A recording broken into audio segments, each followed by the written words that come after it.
tutti. Con qualche minuto di ritardo cominciamo. Benvenuti a questo convegno, 160 anni della nascita del comune di Vittorio, diventato poi negli anni 20 Vittorio Veneto, e siamo contenti che ha potuto raggiungerci il sindaco, perché un evento istituzionale come questo è difficile da trovare, insomma, ecco. Quindi le lascio la parola. Per i saluti. Grazie. Innanzitutto buongiorno a tutti. Io ringrazio il Circolo Vittoriese di Ricerche Storiche e Silvia Della Colletta, la Presidente. Penso che voglio innanzitutto ringraziarvi per questo importante momento. Il 160esimo è una data, un anniversario importante da festeggiare e da ricordare. Venendo, stavo anche riflettendo un po', cerchiamo sempre di andare un po' alle radici per cercare di trovare anche le motivazioni che poi hanno dato vita alla città di Vittorio Veneto e l'unione appunto di Ceneda e Serravalle. E stavo riflettendo che, voglio dire, sono stati eventi storici che poi hanno praticamente fatto sì che i cittadini o chi all'epoca era titolato a farlo prendesse questa importante decisione, no? E quindi sono stati forse motivati anche appunto, poi vedrete nel corso sicuramente del dibattito, da, ripeto, eventi storici che hanno fatto sì che ci fosse questa unione. Dico solo che all'epoca forse erano ancora più innovativi rispetto a oggi, no? Quindi sono stati dei precursori sull'unione della forza, no? Dal punto di vista amministrativo, e forse erano maturi i tempi per farlo, no? Sicuramente. Oggi vediamo che anche oggi viene richiesto dagli aspetti economici così, e sociali l'unione dei comuni e delle città. Però ancora si fa fatica, diciamo, a digerire queste ipotesi di unioni dei comuni, e forse, ecco, mi sento di dire che all'epoca furono veramente all'avanguardia e innovativi. Io voglio dirvi anche che è importante ripercorrere la storia, perché da lì poi nascono anche degli elementi che possono dare spunti anche noi, proprio per anche oggigiorno cercare di collaborare, di unire le forze, di guardare avanti, perché oggi sempre più ci sono anche delle divisioni o individualismi che purtroppo non ci aiutano. Quindi, prendendo spunto appunto da questi processi, sicuramente ne guadagniamo anche oggi. Come amministrazione volevo solo dire che vorremmo anche noi provare in quest'anno a organizzare magari qualcosa di semplice, però è giusto, insomma, ricordare e dare anche merito a chi all'epoca fece questo importante passo, e non possiamo scordare la storia della città di Vittorio Veneto, che è una storia importantissima, oserei dire sia a livello regionale che nazionale che europeo, e quindi sono veramente fiera e orgogliosa di essere qui con voi oggi, e veramente grazie per tutto quello che fate. Grazie.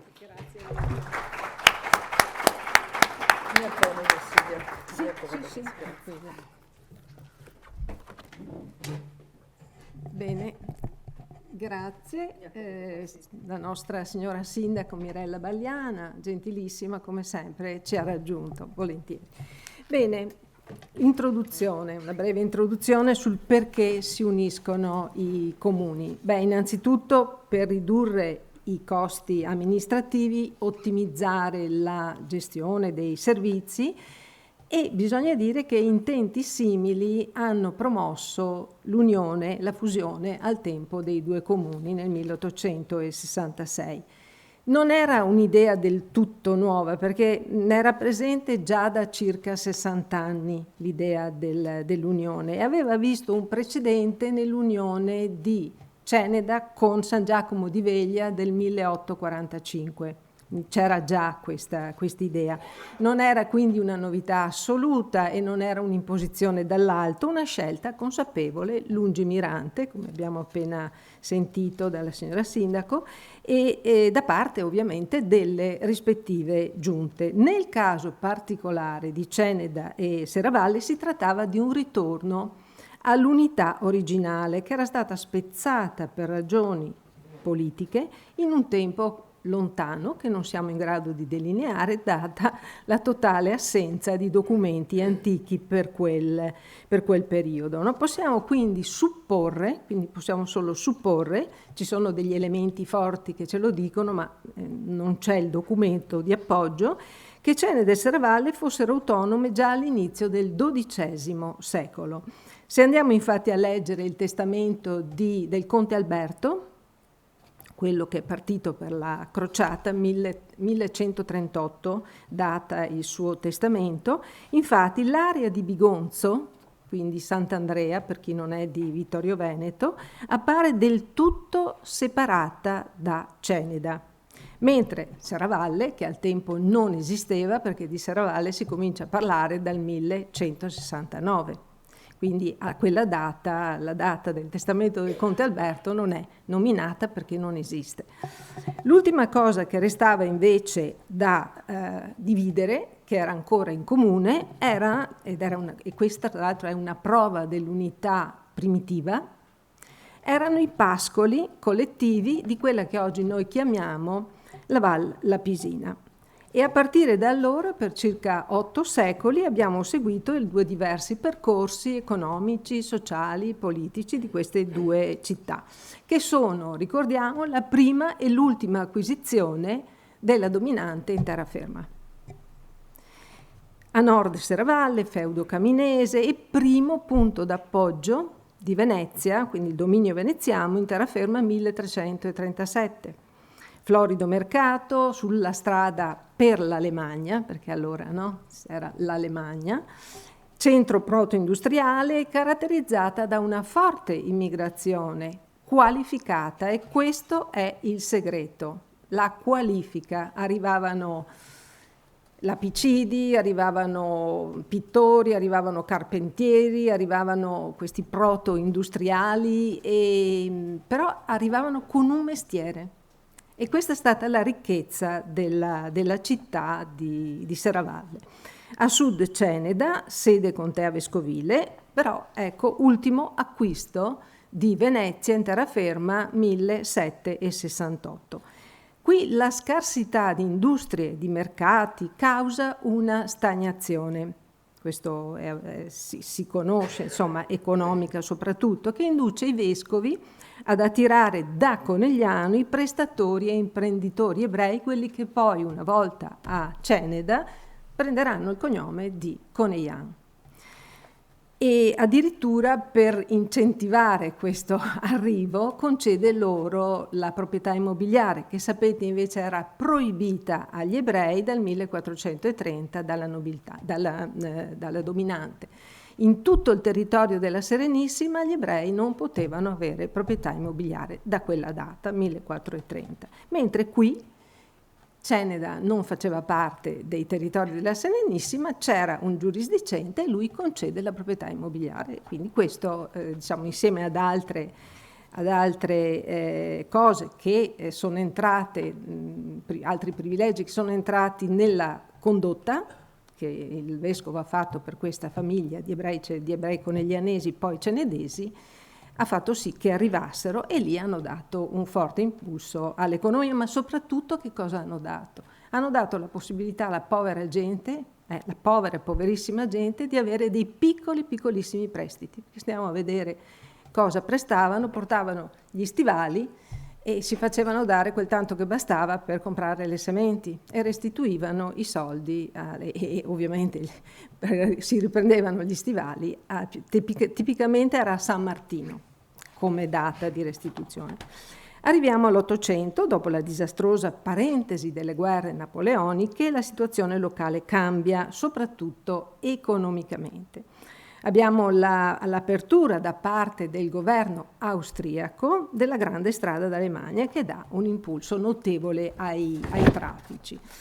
1858 una società austriaca apre a Serravalle il primo cementificio del Veneto e del Friuli Veneto, quindi la parte del Friuli che confina, e quindi uno dei primi in Italia. Poi nel ventennio 20-40, 1820-1840, dal Cadore arrivano 3 grandi imprenditori, Costantini, De Carlo e Gei.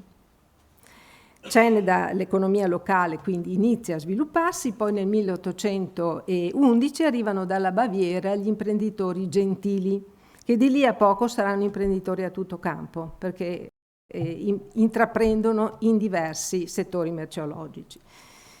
1818 arriva De Poli, fonditore di campane veneziano, che a breve sarà famoso nel mondo e porta il nome di Vittorio Veneto dove arriva con le sue campane. Verso il 1838 arrivano i cartai pordenonesi Galvani e a partire dal 1866 la nuova città di Vittorio è guidata per un decennio da un sindaco veramente straordinario ed è lungimirante, accorto, ed è Francesco Rossi, che vedrà quindi un secolo di continuo progresso economico e sociale. 1883 viene fondato l'Osservatorio Bacologico, l'Osservatorio e Istituto Bacologico, perché c'era anche l'istituto. 1889 arriva la ferrovia. Nuove industrie, filande, lanifici, tanto che nel 1811 Vittorio era una delle 11 città più industrializzate del Veneto e del Friuli Veneto. Un notevole progresso.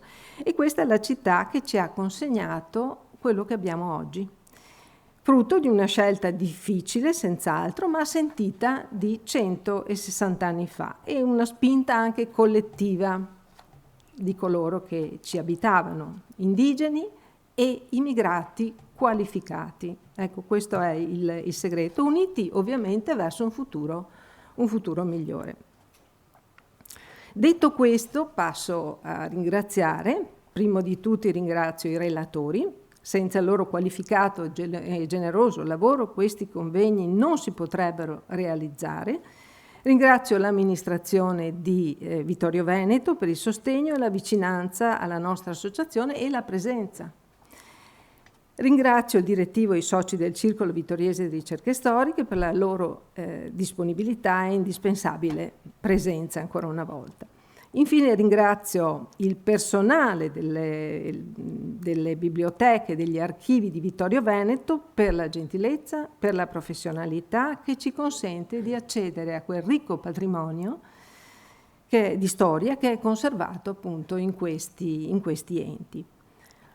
Detto questo vi ringrazio, annuncio che ci sono 2 relatori in meno per questioni, diciamo, problemi, chiamiamoli tecnici, poi saranno loro a dire se vogliono il perché. Comunque due relatori in meno, che sono il professor Trampus e il dottor Della Giustina. Però recuperiamo il tutto quando avremo gli atti, perché negli atti ovviamente i loro lavori ci sono e nella presentazione degli atti saranno qui con noi. Moderatrice oggi sarà la dottoressa Fiorella Botteon, che ringrazio, e direi che apriamo così il convegno. Grazie.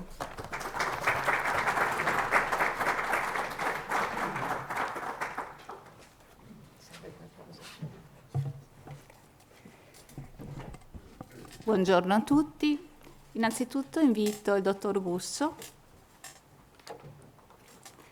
Allora, Gusso Massimo, laureato in scienze politiche, è socio del Circolo Vittoriese.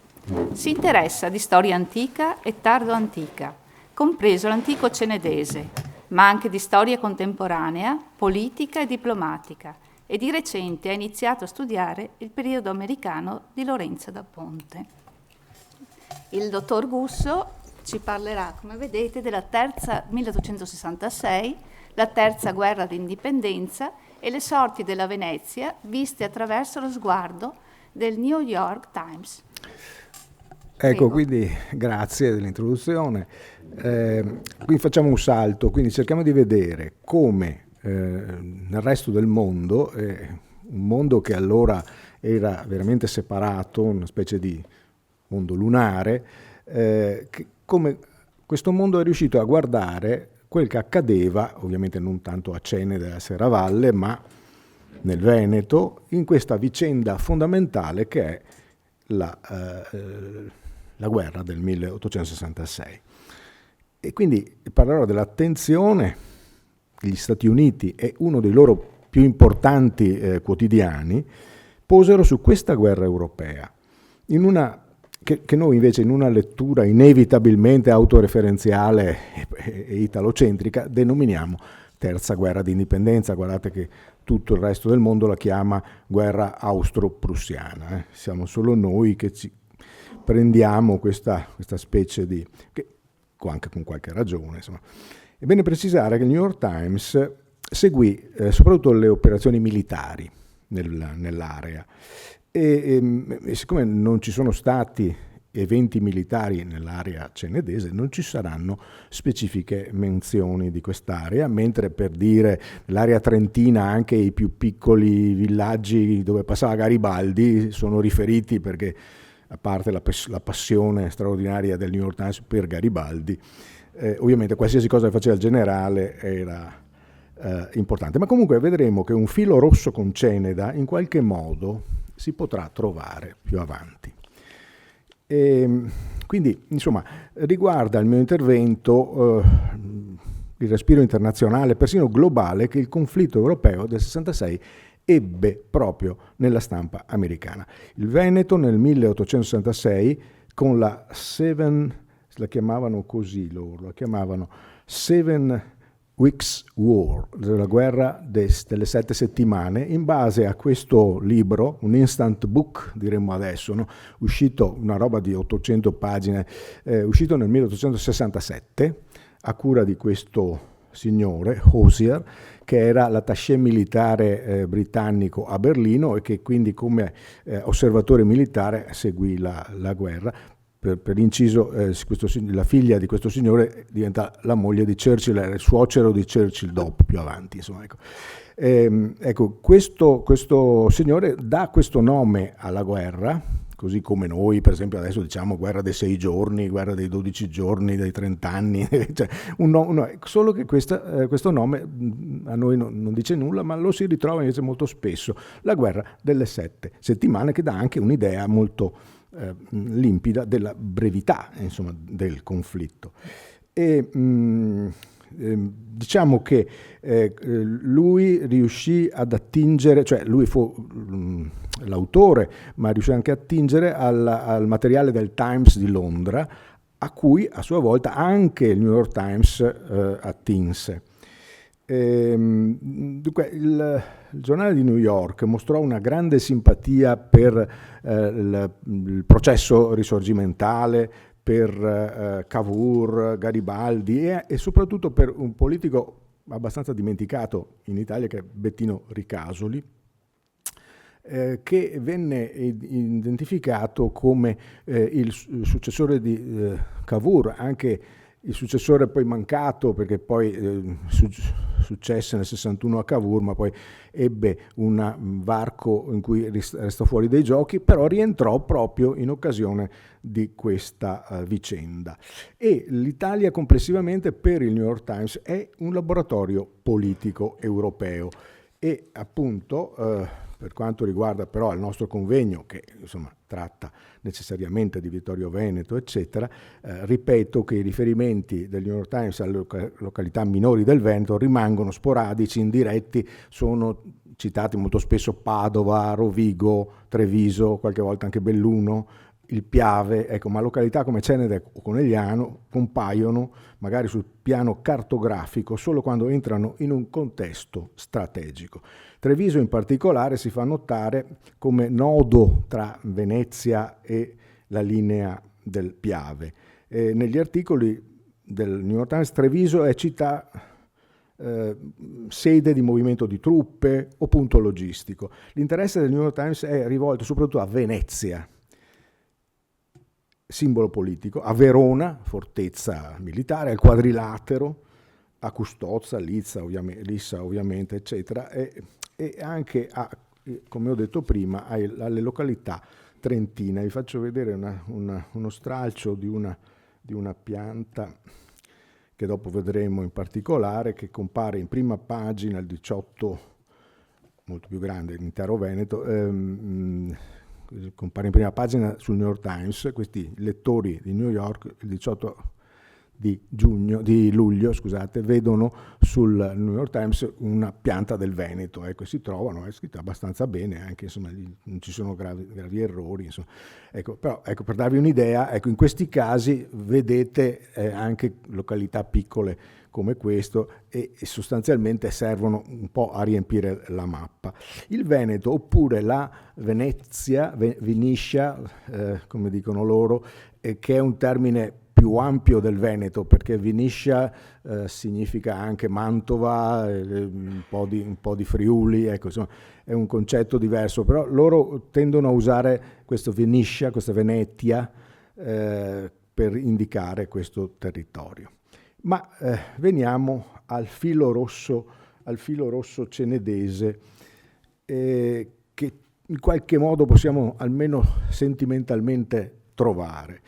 Possiamo legare questa dimensione globale della crisi del 66 alla nostra realtà veneta attraverso un diplomatico americano, George Perkins Marsh, che è ministro degli Stati Uniti, l'ambasciatore diremmo adesso, presso il Regno d'Italia dal 61. Lui giunge a Torino il giorno dopo che muore Cavour, è nominato da Lincoln, non a caso, questo politico del Vermont, già ambasciatore altrove, eccetera, ma viene scelto perché sa l'italiano. Teniamo presente anche questo fatto. Perché lui fu in rapporto con Lorenzo da Ponte, non fu esattamente un allievo, fu piuttosto un autodidatta dell'italiano che fu in contatto con da Ponte. Vedete sulla destra ho preso un pezzettino di una lettera di Marsh del 39, dove dice, vedete, from old Mr. da Ponte, scritto tutto attaccato come facevano gli americani, cioè lui ricorda un suggerimento che gli diede da Ponte a proposito di una particolarità linguistica dell'italiano, ecco, insomma, per cui c'era questo legame fin dal 1834, se non ricordo male, scusate, 24, con Marx, quindi quando era molto giovane, eccetera. E quindi questo signore che sa l'italiano, che fa l'ambasciatore a Firenze, la capitale è a Firenze dall'anno prima, conosce perfettamente da Ponte, e da Ponte fa della sua appartenenza, della sua provenienza cenedese, una estensione stessa del nome. Vedete, Memorie di Lorenzo da Ponte, da Ceneda. Quindi tutti quelli che avevano a che fare con questi libri legavano automaticamente la parola Ceneda con da Ponte. Il legame viene a assumere, quindi con Marsh, viene a assumere un significato particolare anche per il fatto che Lorenzo da Ponte, da Ceneda, aveva già contribuito precocemente a introdurre negli Stati Uniti una prima consapevolezza della più generale questione italiana. Questa è una cosa poco nota, insomma. Nel 1821 fu lui a pronunciare a New York il celebre discorso apologetico, lì vedete la copertina, nel quale denunciava la condizione di oppressione nella penisola italiana, in particolare la dominazione austriaca. Fece ancora in tempo a ricordare i motti del 2021, in questa moti meridionali, ecco. Alcuni studiosi hanno interpretato questo testo come una anticipatrice espressione di sensibilità pre-risorgimentale, ma tra coloro che furono profondamente colpiti dalla passione italiana di Lorenzo da Ponte vi fu un suo allievo, William Cullen Bryant, che è un personaggio molto importante. Pensate che a New York c'è addirittura un mausoleo, un parco a lui dedicato, uno dei più grandi poeti americani, che però era anche il direttore del New York Evening Post, poi solo Evening Post, vedete sulla destra le testate, lo vedete tra gli anni 20 e gli anni 65, insomma il personaggio, e fu in Italia nel 1835 e andò anche a Ceneda, anzi nella sua corrispondenza al giornale nel 1935 lui scrive: sono stato a Ceneda, scrive ai lettori dell'Evening Post, sono stato a Ceneda, la città del nostro poeta da Ponte. Cioè voi capite che c'erano dei legami anche particolari con questi personaggi, e non a caso Bryant descrive una Venezia desolata nel 1935. Lui usa delle espressioni che sono abbastanza simili a quelle che Lo stesso Da Ponte scriverà proprio nel discorso apologetico a proposito di Venezia, cioè la dominazione austriaca priva Venezia, almeno stiamo parlando del 1935, della sua forza economica, trasferendo a Trieste tutti i benefici portuali, eccetera, eccetera. Ma la cosa che colpisce di più è il ritrovamento che fa Bryant all'arsenale di Venezia di 2 navi austriache ormeggiate che lui, siamo nel 1935, a Venezia nell'arsenale, ben lui ha visto queste 2 stesse navi a New York qualche mese prima, mentre trasportavano deportati polacchi cacciati da una delle tante insurrezioni della Polonia, quindi austriaca, cacciati e portati negli Stati Uniti, dove il Congresso destinerà loro proprio delle terre in Illinois, per dire. Quindi c'è questo legame anche abbastanza singolare, abbastanza interessante, importante. Ben, lui tornerà piuttosto spesso in Italia e a Venezia, dopo aver incontrato Garibaldi nel 1951 a New York, e tornerà, prima era tornato già nel 1945, poi nel 1958 e poi nell'aprile del 1967, perché va a vedere Venezia finalmente tornata in Italia. Quindi ci sono questi legami, ed era ovviamente amico di Marsh, che lui chiama sempre professor Marsh, perché anche Bryant ovviamente sapeva l'italiano, ma lui da allievo di Da Ponte, anzi scriveva spessissimo in italiano alla figlia che era poliglotta. Molto interessante questa cosa, e rivedrà Marsh appunto nel 67, e come rivedrà anche Garibaldi nel 67 a Firenze. Ecco, diciamo che in qualche modo tutti questi piccoli, ovviamente sono, ripeto, li ho chiamati legami sentimentali che possiamo darci, che però legano in qualche modo cene da New York e certa colta intelligenza americana con la questione italiana. Ecco, è importante scoprire questi canali culturali, linguistici e politici e della memoria che collegano idealmente questo piccolo territorio al più colto e attento sguardo americano. Questa è anche una storia giornalistica, una storia di mezzi di produzione dell'informazione, perché siamo alla vigilia della stesura del cavo telegrafico transatlantico, lì vedete la mappa, vedete un po' di dati, eccetera, che entrerà in funzione verso la fine, gli ultimi periodi, gli ultimi giorni di questa guerra, in cui vedremo che il New York Times parte da una distanza di una quindicina di giorni dai fatti che racconta al momento in cui li può raccontare, al momento in cui, verso la fine, quando c'è l'armistizio per esempio di Cormons, in cui viene pubblicato il telegramma del giorno prima. Insomma, quindi questa è anche una storia, perché sta cambiando tutto nel mondo. Siamo in una fase di sviluppo in cui anche il positivismo aiuta, insomma, a far credere sempre in un progresso. Eccoci qua. Dobbiamo dire ancora qualcosa. Metto questi 2 libri che hanno come sfondo integratore il Conte di Cavour. Da una parte c'è l'epoca di Cavour e Lincoln, dall'altra Cavour e Bismarck. Perché cito queste cose? Perché sono elementi che fanno capire che il risorgimento italiano è stato non tanto la matrice, ma insomma è stato un elemento in cui confrontare al lato pratico di come si poteva creare l'unità di una nazione. Per gli Stati Uniti fu l'idea di recuperare l'unità che si era spaccata nel 61 con l'inizio della guerra di secessione. Dall'altra parte, con Bismarck, quella di invece fare un po' come il Piemonte, cioè far diventare la Prussia l'entità aggregatrice degli stati germanici, che erano ben 39, gli stati germanici della Confederazione erano 39, quindi era frammentata ben più che l'Italia. Ecco, nelle pagine del New York Times questo evento, soprattutto quello americano, cioè l'idea che gli Stati Uniti si immaginano di aver appena recuperato l'unità, perché la guerra finisce nel 65, ma solo il 3 aprile del 66 viene dichiarato chiuso lo stato di guerra negli Stati Uniti. Quindi diciamo che siamo in una fase in cui gli Stati Uniti si riscoprono uniti e stanno guardando un altro Stato che cerca di unirsi, e nello stesso tempo guardano anche alla Germania, alla Prussia in particolare, come un elemento di riunificazione di quella nazione.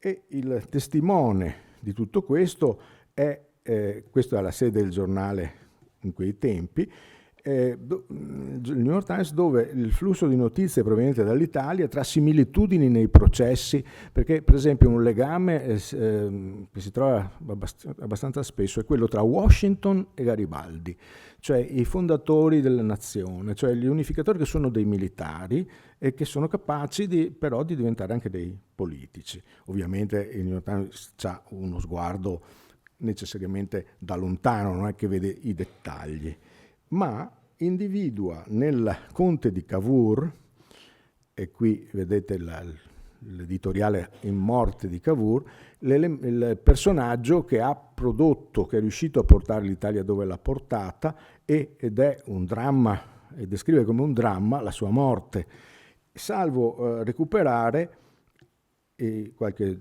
settimana dopo, qualche giorno dopo, l'11 luglio del 61, trovare un elemento politico a cui fare riferimento in morte di Cavour, e questo è Bettino Ricasoli. Anche questa è una cosa che dovremmo sempre ricordare, perché Ricasoli adesso è poco ricordato, se non dimenticato, insomma, ecco. E in ogni caso, ecco, lui ritorna per combinazione proprio al 20 di giugno del 66 a governare, a diventare il presidente del Consiglio.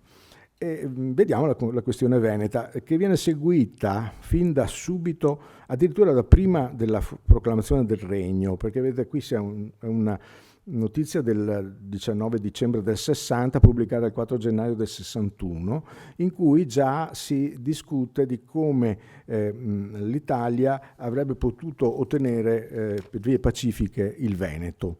Quindi l'idea che appunto il Veneto debba diventare subito più presto possibile italiano sorge già nel momento in cui ancora il Regno d'Italia, che è del 17 marzo del 61, ancora non aveva la possibilità di fare. E poi nel 63 viene seguito anche tutta la vicenda un po' cervellotica in cui l'Italia cercò di fare una specie di nuova Crimea per punire la Russia dalla repressione feroce contro l'insurrezione polacca del 63 e creare una guerra per creare uno Stato polacco e risarcire in qualche modo l'Austria di terre che avrebbe perso con i principati danubiani e ricavare il Veneto come partecipazione alla guerra, così come appunto per questo l'ho chiamata una specie di Crimea. Ma tutto questo, che alla fine si rivelò abbastanza cervellotico, non ebbe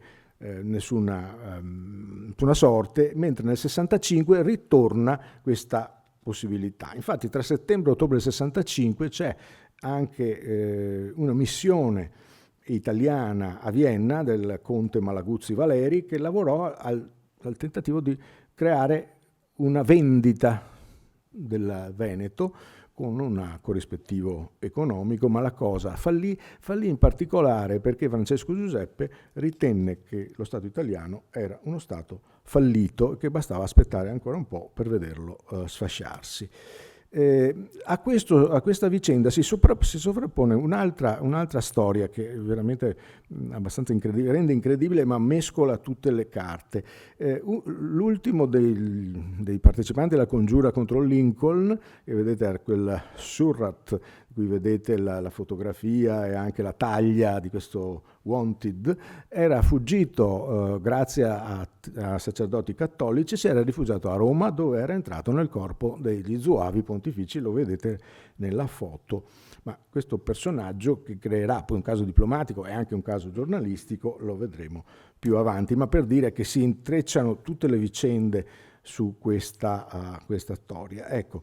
Poi c'è qui l'attenzione in un dispaccio da Firenze dell'operazione che stava facendo l'Austria nel tentativo di separare amministrativamente Venezia dal Veneto e quindi separarla amministrativamente, separare tutte le province tra di loro in modo che non fossero più interconnesse per ridurre la coesione e la resistenza all'autorità imperiale. Anche questo colpisce la redazione del New York Times tanto da seguirlo. Poi nel marzo del 66 comincia l'attenzione sulla crisi Prussia-Austria e vedete che però c'è anche un pezzo sul cavo telegrafico che nel frattempo procede la posa e diciamo si annuncia come imminente la sua utilizzazione.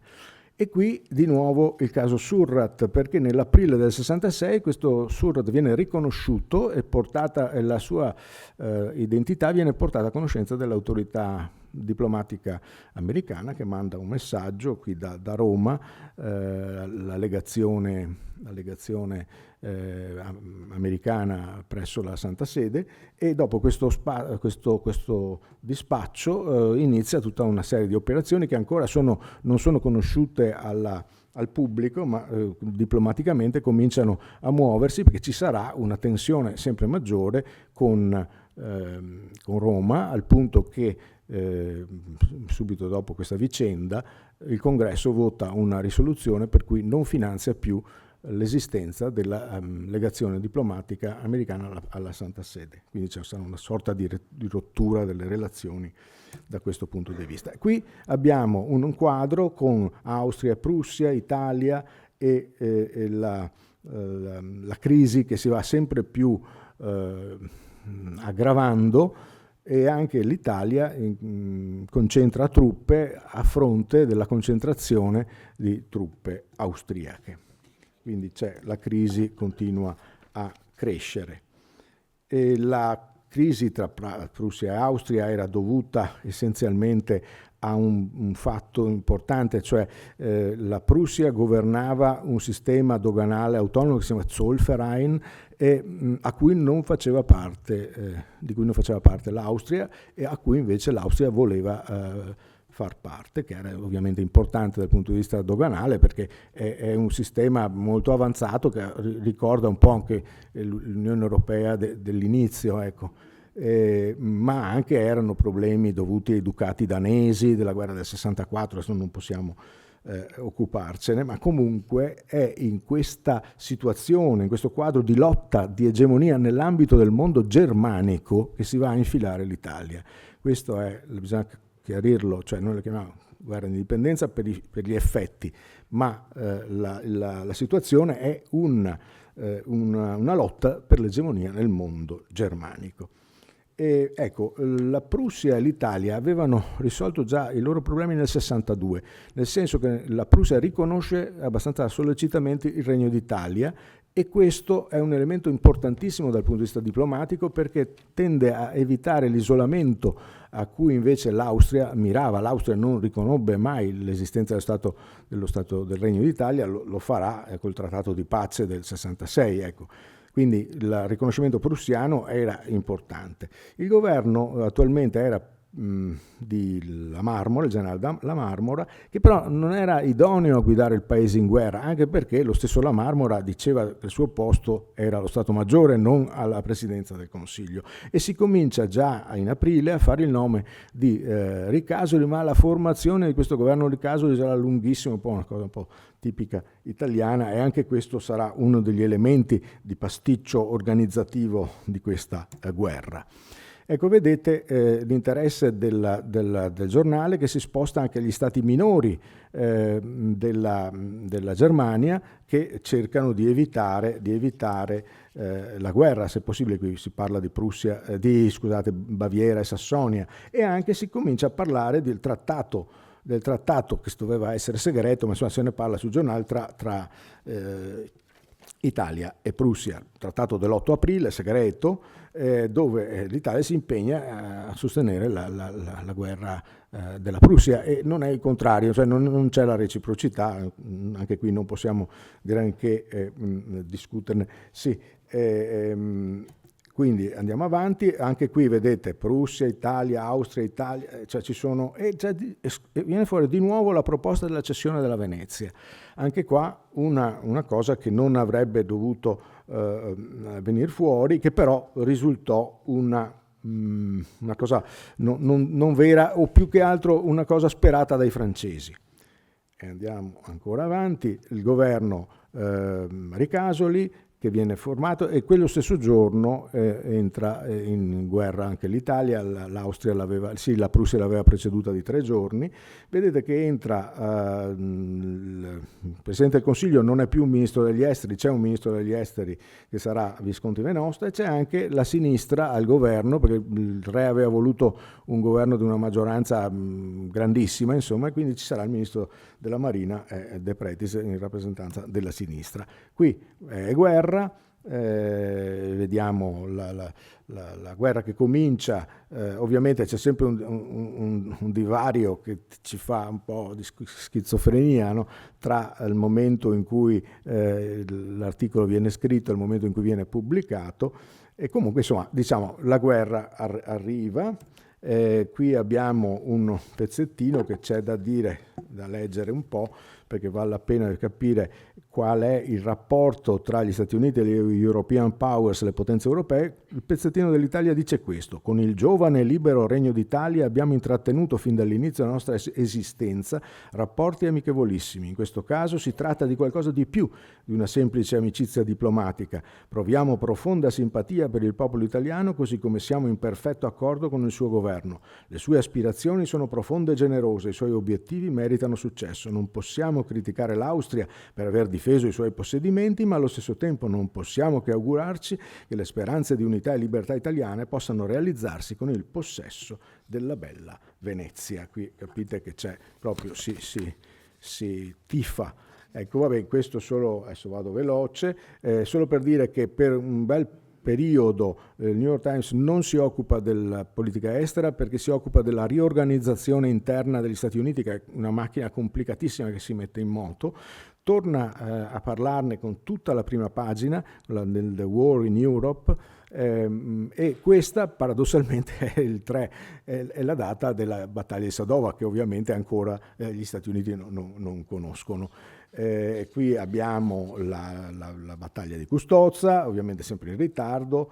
Ho messo anche il pezzettino della Gazzetta Ufficiale italiana che dice la parola del re. Questa battaglia non fu né perduta né guadagnata. Vabbè, insomma, gli americani sono un po' perplessi per come si è comportato l'esercito italiano a Custozza, ma insomma comunque la prendono con filosofia. Ecco, pubblicano anche lo stato di guerra, vedete la cartina con la Custozza, perché è sempre scritto con 2 Z, la vedete, questi in prima pagina comprano il giornale, hanno il Theatre of the War in Italy, quindi veramente seguono con passione questa vicenda.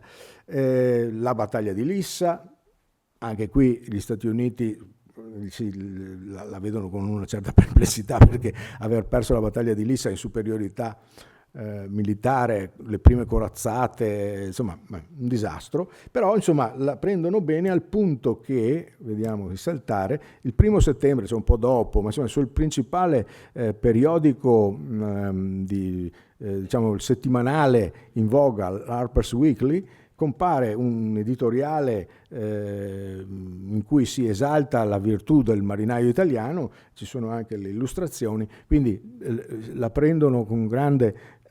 hanno perso, ma sono stati valorosissimi.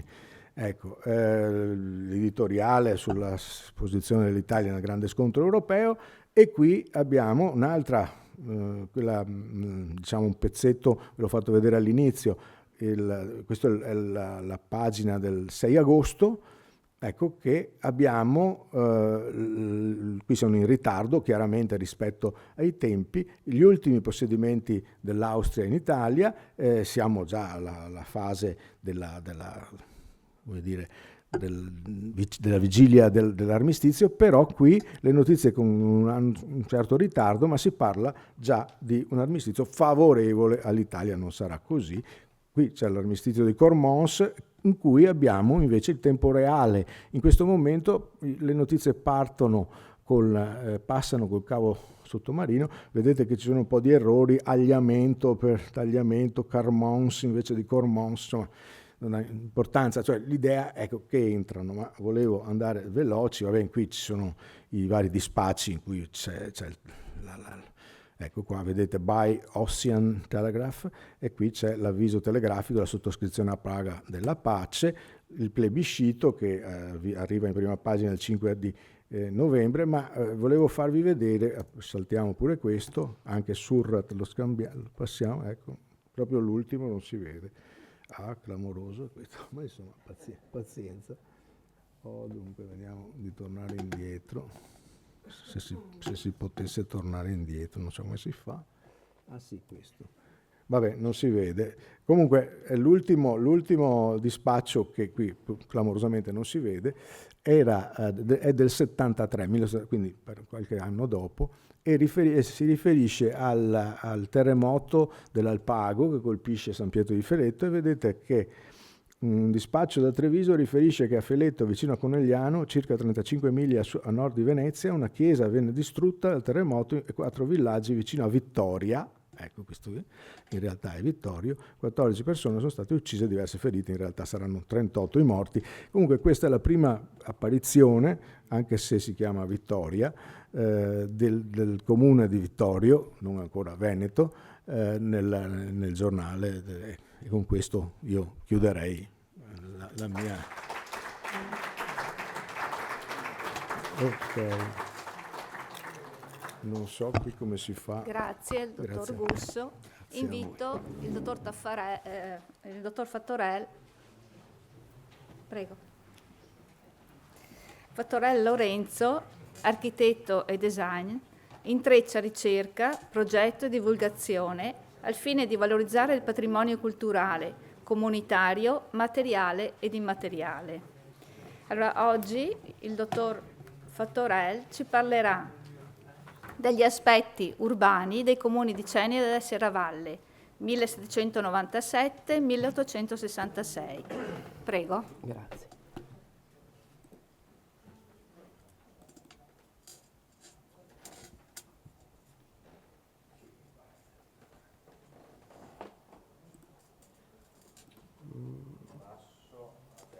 Grazie. Questo? Perfetto, grazie. Buongiorno a tutti. Innanzitutto spendo 2 parole che sono poche ma dovute. Di ringraziamento, le prime al Circolo Vittoriese per avermi dato questa opportunità di presentare oggi questo contributo, e la seconda a tutto il personale responsabile degli archivi e delle biblioteche di Vittorio Veneto, perché hanno portato tantissima pazienza in questa ricerca e per 6 mesi hanno tollerato tutte le mie richieste di accesso, e davvero un grazie, se no non sarebbe stato possibile. Detto questo, entriamo più nel vivo di quello che è i centri, e li terremo così fino alla fine della discussione, di Ceneda e Serravalle da un punto di vista urbano. La città è nella sua storia, così l'architetto Aldo Rossi introduceva uno dei principali concetti nel suo famoso libro L'architettura della città. Il territorio di Ceneda e Serravalle, oggi Vittorio Veneto, si presenta come un palinsesto, anche qui citiamo il geografo Eugenio Turri, in cui ogni epoca ha lasciato delle tracce. Leggere tali segni significa restituire al paesaggio la sua dimensione storica e al contempo offrire strumenti di consapevolezza per il presente. Da un lato Ceneda, come è stato detto prima dalla Presidente, è sede vescovile, connotata da una dimensione ecclesiastica e istituzionale, dall'altro Serravalle, feudale e mercantile. 2 polarità complementari e al tempo stesso competitive, 2 centri che per secoli vissero disgiunti, nonostante i ripetuti tentativi di unificazione, ma che attraverso la tensione, la promiscuità, le confusioni, la costituzione di una centralità in chiave modernista, come vedremo più avanti, alimentarono una proficua vitalità economica e culturale. Le trasformazioni infrastrutturali e amministrative finirono per rendere tale separazione sempre meno funzionale e giustificata. Lo studio, che è stato portato avanti, analizza alcune trasformazioni che hanno interessato i centri urbani di Ceneda e Serravalle, appunto tra la fine del XVIII secolo e la nascita di Vittorio Veneto. La nascita, scusate, di Vittorio. L'utilizzo dei catasti storici e delle altre risorse archivistiche ha costituito il fondamento metodologico per un'interpretazione dinamica del paesaggio e della morfologia urbana, intesi quali espressioni materiali della vita collettiva. Ecco qui, si vede, purtroppo con i bianchi un po'. Nel 1600, da queste due immagini si può notare come, appunto, dicevo, il nucleo centrale urbano di Ceneda. Mi sono limitato appunto al centro urbano perché se lo andassimo a vedere nelle varie connotazioni avremmo un territorio molto poi ampio, soprattutto per Serravalle estendendosi per la Valle Pisina, per cui il focus è stato nel centro urbano. Come il centro urbano di Ceneda, queste sono le mappe napoleoniche, 1811, la fine del rilievo, grazie. Si concentrino attorno ad alcune piazze principali, mentre soprattutto quella del Duomo e soprattutto quella dei Frati, mentre per quanto riguarda il centro urbano di Serravalle si sviluppa lungo un segmento in cui dei punti che possiamo definire dei poli determinano quelli che sono i capolinea di quello che potremmo definire anche uno tra i primi corridori europei che oggigiorno sono tanto citati. Nel 1621, faccio un piccolo salto indietro, nel 1621 Giorgio Graziani ci regala quello che potremmo considerare il primo contributo volto a dipingere il paesaggio cenedese. Qualche parte sarà poi messa, citata all'interno del contributo scritto. Parimenti, per quanto riguarda Serravalle, la prima descrizione del paesaggio sarà ad opera di Leandro Alberti. Infine, l'ultima, a chiusura, pochi anni prima dell'unificazione in Vittorio, Giovanni Battista Alvise Semenzi descriverà lui stesso il paesaggio del distretto, perché a questo punto si sta parlando di un altro accentramento da un punto di vista amministrativo. Il susseguirsi delle dominazioni francesi e austriache introdurrà una profonda riorganizzazione sistemica, fondata sui criteri di razionalizzazione amministrativa, gerarchica e accentratrice. Parallelamente le dominanti straniere interverranno su elementi centrali della vita sociale, influenzando così gli equilibri urbani. Mi viene da citare l'architetto Posocco quando, con la metafora della ragnatela, cita il fatto che toccando un filo tutto il sistema si muove, per cui questa ricerca che si centra sull'analisi urbana, appunto, non ha potuto fare a meno di considerare tutti quegli altri aspetti che, essendo stati toccati, hanno giocoforza influenzato lo sviluppo urbano inteso come fisico della città. Tra i cambiamenti più significativi, come sappiamo, la riforma perequativa attraverso i catasti, che saranno lo strumento privilegiato della ricerca, l'introduzione della leva obbligatoria, che vuol dire conversione di edifici in caserme, tra i quali citiamo Santa Giustina, tra i tanti, le politiche ecclesiastiche, che vogliono dire, sempre citando Santa Giustina, la conversione, la demolizione, l'accorpamento di grandi volumetrie, tra cui la soppressione degli enti, appunto, dei beni passati al demanio, la ridefinizione degli spazi cimiteriali, la gestione che, come sappiamo, circondavano le chiese, la gestione dei terreni demaniali, in particolar modo quelli silvicoli, e l'architettura del sistema educativo. Ciò ha dimostrato come l'identità civica non sia un dato immutabile. Nel loro complesso, e questo voleva dire tanto per come prima giustamente è stato citato questa sorta di giusto, scontato, giustificato campanilismo che esisteva, ridefinendo confini, gerarchie, funzioni, incidendo sui riferimenti sociali e producendo effetti tangibili nel tessuto urbano attraverso nuovi assetti insediativi, infrastrutture e riusi di edifici esistenti.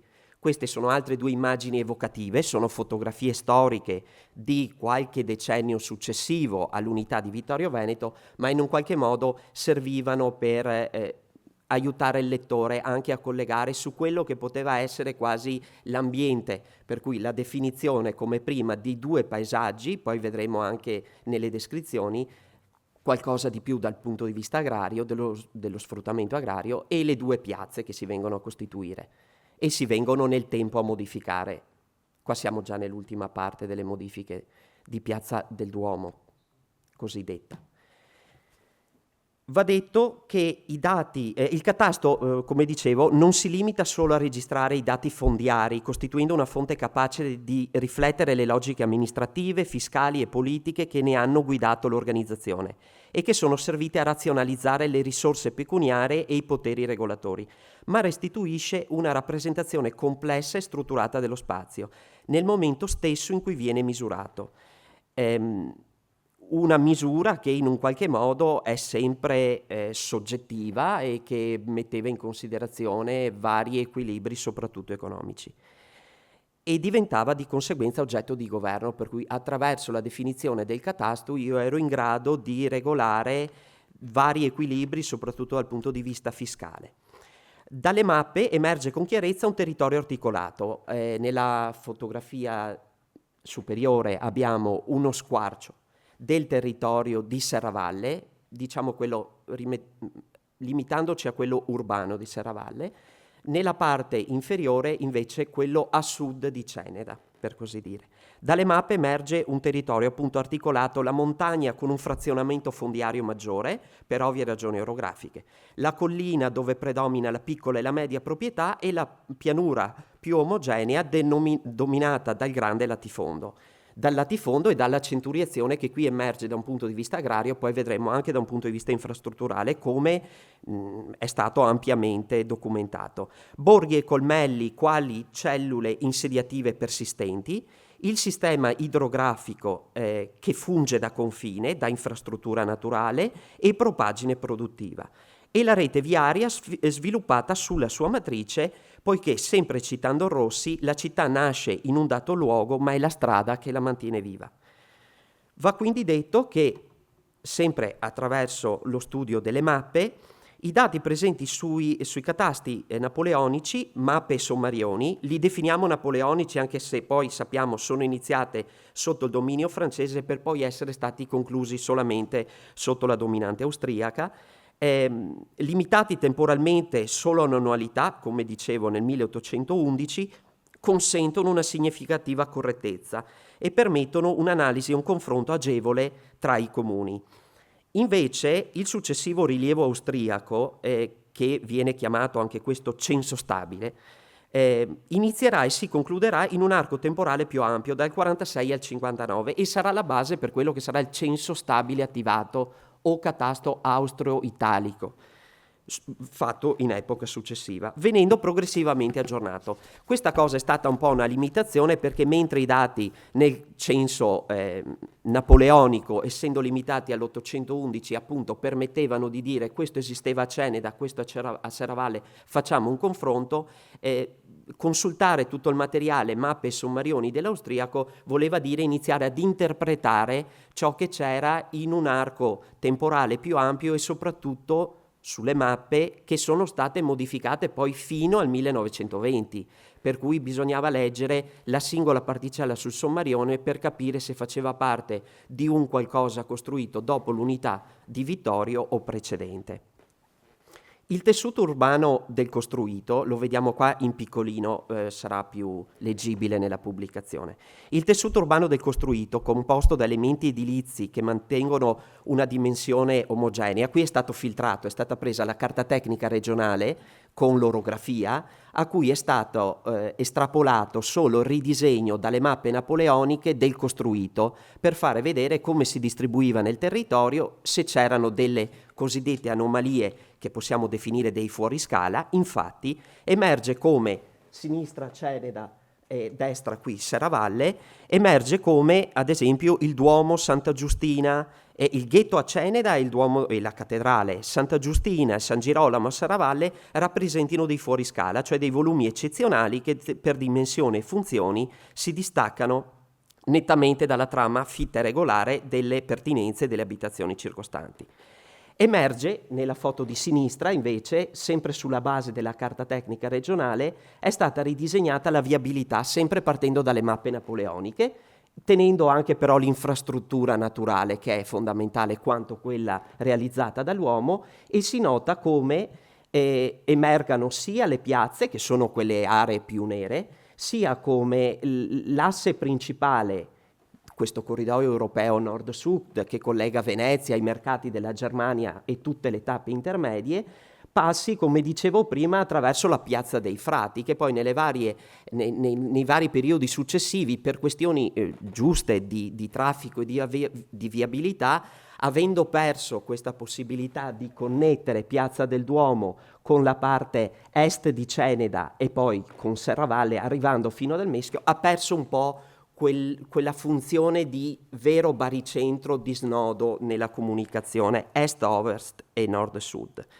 Emerge allo stesso tempo come le dominanti abbiano mantenuto questa suddivisione del territorio tra colmelli e borghi e come appunto l'ossatura storica degli insediamenti sia rimasta il cardine attorno a cui anche gli austriaci, oltre alla dominazione napoleonica, ha sviluppato una rete stradale molto più dettagliata.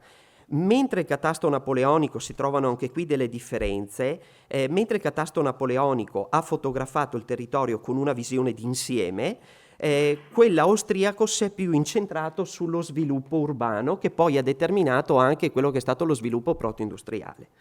Lo dimostra l'esplosione delle strade censite, lo vedremo, ecco qui, alcuni dati estrapolati dalle tabelle, dove si è riuscito, come dicevo prima in quello napoleonico, a fare esattamente un confronto tra superficie del territorio, quanta superficie era destinata all'uso agricolo, cioè sulla totalità della superficie utile di Ceneda e di Serravalle, il 95 e il 98% di Serravalle era ad uso agricolo.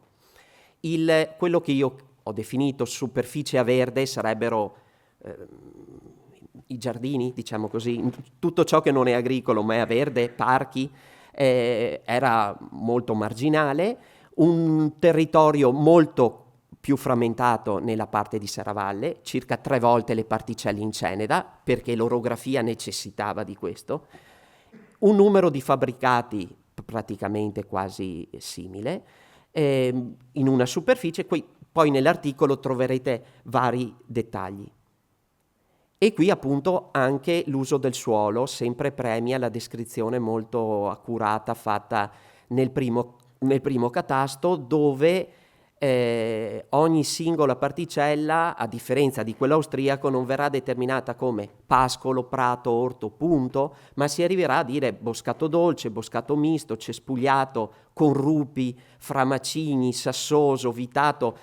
Questo vuol dire per oggi, come dire, il territorio è diventato molto più complicato da essere censito. È vero che poi la tecnologia aiuta da questo punto di vista, ma pensare che da un punto di vista di rilievo sul campo delle persone abbiano preso nell'arco di un anno temporale o 2 anni, abbiano percorso ogni singola particella, facendo una descrizione poi a mano e riportata, avendo l'accuratezza di dire esattamente ok, qui non è un boscato ma è un boscato ceduo forte, ma è un boscato ceduo misto, poi da questo punto di vista gli austriaci nel catasto successivo hanno detto no, questo a noi non interessa così tanto, teniamo buono, sintetizziamo, si saranno concentrati molto di più sulla viabilità, forse per esigenze di espansione.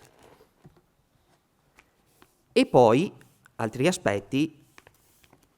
In questo contesto di profondo cambiamento e soprattutto sfruttando la presenza e l'energia cinetica dei corsi d'acqua, che non è poco, anche le arti meccaniche, oltre a quelle liberali, assumeranno un valore che va oltre l'economia, dipingendo un quadro urbano molto variopinto e che non è usuale trovare. Esse plasmano il paesaggio, determinano flussi di lavoro, attraggono manodopera, incidono sulla distribuzione della proprietà e contribuiscono alla formazione di una cittadinanza di impresa diffusa. Considerazione a quanto ad oggi siamo abituati con quello che è il fenomeno non recente, logicamente, delle placche industriali.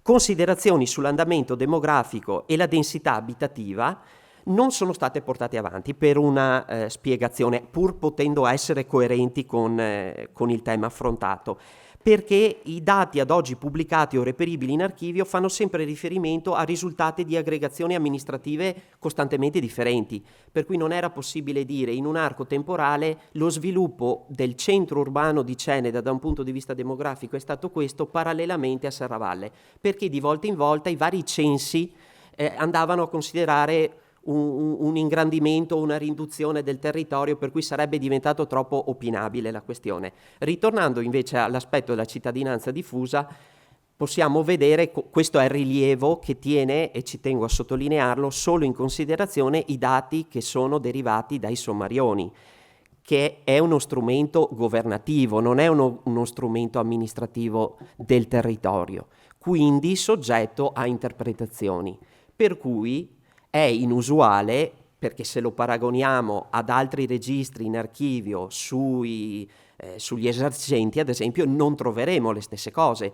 Qui non si citano le cartiere, qui non si citano la metà dei mulini presenti, che sappiamo esserci stati. Perché? Perché con questo strumento si pagavano le tasse al governo, mentre con gli altri strumenti di archivio si pagavano le tasse che rimanevano sul territorio, per cui il funzionario governativo che arrivava gli si dichiarava attraverso le figure che gestivano poi le relazioni sul territorio: guarda, ci sono in Ceneda 84 botteghe, in Serravalle ce ne sono 94. Ora, quelle 84 non sono botteghe per forza, a volte sono grandi opifici, ma così le tasse rimanevano nel territorio e non andavano a livello governativo, per cui vanno sempre presi con le pinze. Questo è stato uno studio che va tassativamente comparato con gli altri studi che sono stati fatti sull'impresa in più occasioni, che però hanno guardato gli altri documenti di archivio, per cui bisogna interpretarli. Case a uso massaro, casa a uso d'osteria, molto interessante, non esistevano le osterie, esistevano le case ad uso di osteria, fienili, folle da pani ad acqua, anche qui sottodimensionate, non ce n'era solamente una. Non c'erano granai, non è possibile pensarlo, per cui è stato interessante dire, bene, il governo cosa sapeva del territorio di Ceneda e cosa sapeva del territorio di Serravalle. Qui è stato possibile fare un paragone tra i due catasti. L'ultima parte dell'analisi ha riguardato invece quello che in questi 70 anni, escludiamo pure i primi 20 perché erano più dediti agli aspetti bellici che se non a costruire qualcosa sul territorio, quanti sono stati i principali progetti. Soprattutto il focus è stato dato sui progetti legati alla collettività. Ho escluso volutamente la costruzione di ville, già c'è stato spazio dedicato a questo. Sono solo progetti che riguardano la collettività perché mi sembrava interessante dato l'argomento. Sono gli anni del Risorgimento italiano, legato stilisticamente ai principi dell'École des Beaux-Arts parigina, che darà il via a significative trasformazioni economiche e sociali. Il tessuto urbano vedrà il consolidamento, comprovando come la URBS e la governance territoriale siano inscindibili dalla vita civile e dalla società in cui si manifestano. Questo è provato dal fatto che tutte le grandi trasformazioni del territorio sono state segnate dalla dominante che in quel momento, con le proprie idee, imponeva una certa visione di quella che doveva essere la società e il territorio, e di conseguenza trasformava materialmente ciò che oggi noi possiamo vedere passeggiando per la città. Questa è una sintesi dei 57 progetti che sono stati valutati in poche righe per questioni di brevità, realizzati con un fine di collettività nel territorio di Ceneda e Serravalle, senza voler fare una distinzione, perché la maggior parte era di supporto, iniziava già a essere di supporto per un servizio anche per l'altra parte.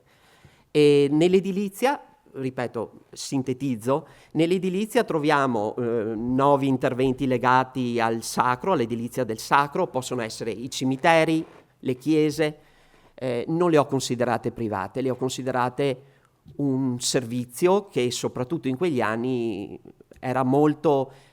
c'era un grande feedback, chiamiamolo così, di relazione tra la Chiesa e il riscontro che questa aveva nella vita sociale.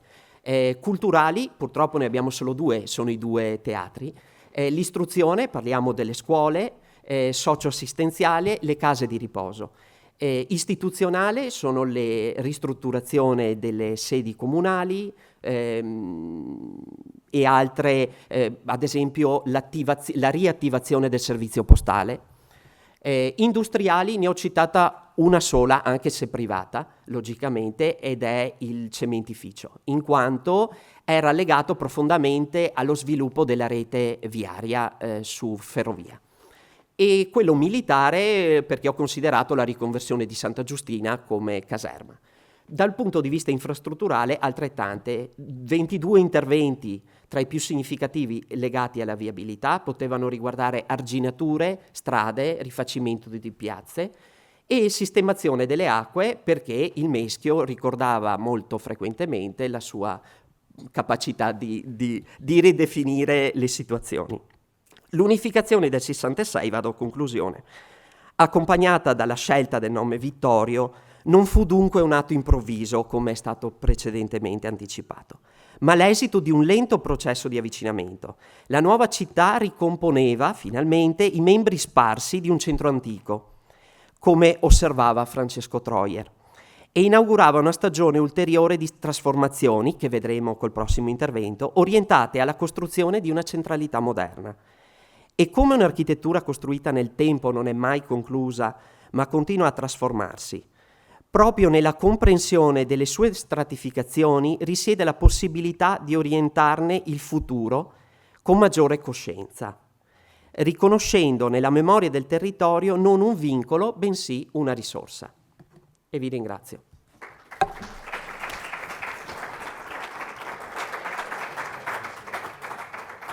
Ringrazio l'architetto Fattorel e invito l'architetto Baccichet al tavolo.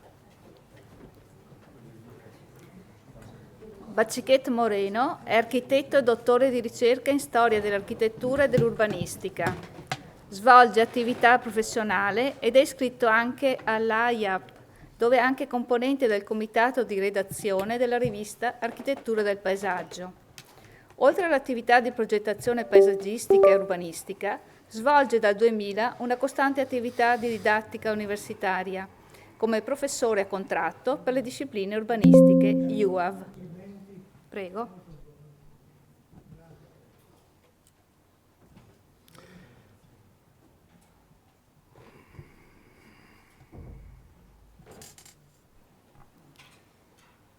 L'architetto Baccichet ci parlerà, come vedete, dell'urbanistica della futura città. Quanti di minuti ho a Vittorio? disposizione? 30.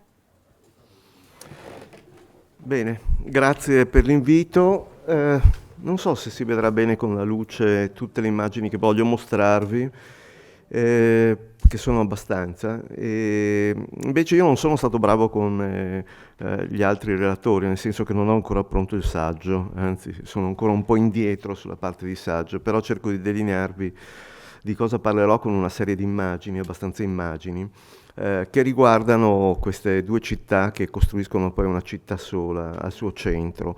Io credo che la città sia anche un portato di figure, oltre che di funzioni, e le 2 città che c'erano prima, Ceneda e Serravalle, hanno 2 figure completamente diverse, una chiusa dalle mura, una aperta e policentrica, dove le rappresentazioni molto spesso di Ceneda venivano centrate più sugli spazi della piazza che sui perimetri delle difese.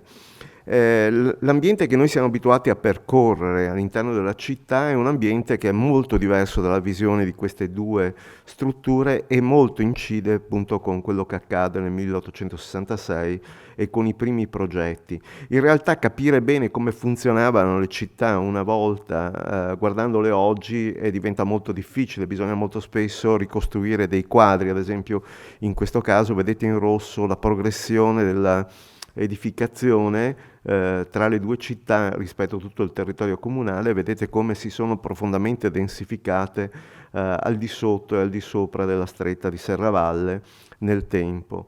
Però la cosa non era così scontata e così immediata. Vedete qui la sovrapposizione di quello che era in nero il reticolo della fine dell'Ottocento sulla invece quella che è la carta d'uso del suolo attuale del comune di Vittorio Veneto.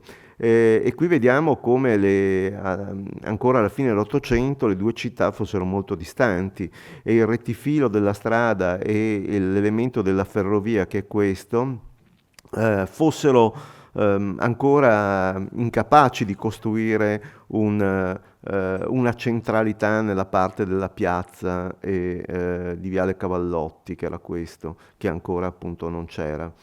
E cercheremo di capire cosa accade e soprattutto con quali metodi accade. Io ho analizzato la storia di Vittorio Veneto in un saggio precedente su un range temporale molto più ampio, cioè da questo periodo, quindi dall'Ottocento, dal 1866 fino al 1955, che è il periodo in cui viene costruito il primo piano regolatore di Vittorio Veneto, quello che determina la gran parte di queste cose. Però non è che senza un piano regolatore non si costruiscono città o non si costruiscono tessuti, anzi viceversa, se ne costruiscono molti, e Vittorio Veneto è un esempio, ad esempio fino al 55, di come si proceda per progetti e non per piani. E anche nella parte che vi parlerò io, la parte che riguarda il periodo che va dal 66 alla metà degli anni 80 dell'Ottocento, non si lavora molto con i piani come vengono intesi normalmente, cioè con degli strumenti topografici dove si individuano le parti di espansione, e quindi anche saremo costretti ad andare per intuizioni su alcune questioni.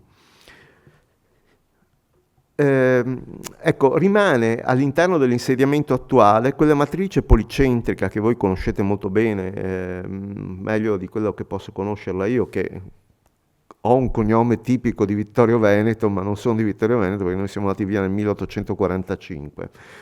Però la conosco, e questa idea del policentrismo di Vittorio Veneto è ancora ben presente sul territorio, ed era presente molto bene nelle cartografie antiche. Questo è Von Zach, 1797-1805, vediamo appunto Ceneda, e quello che ci interessa in questo momento è osservare questa parte, la parte dove si costruirà la città nuova, con la strada che è una strada curvilinea, non particolarmente, vedete questa curva è una questione abbastanza importante, non caratterizzata dal grande viale del 1866 e la presenza di oggetti anche di grande scala come il convento o il grande sistema dell'osteria qua sopra Salsa.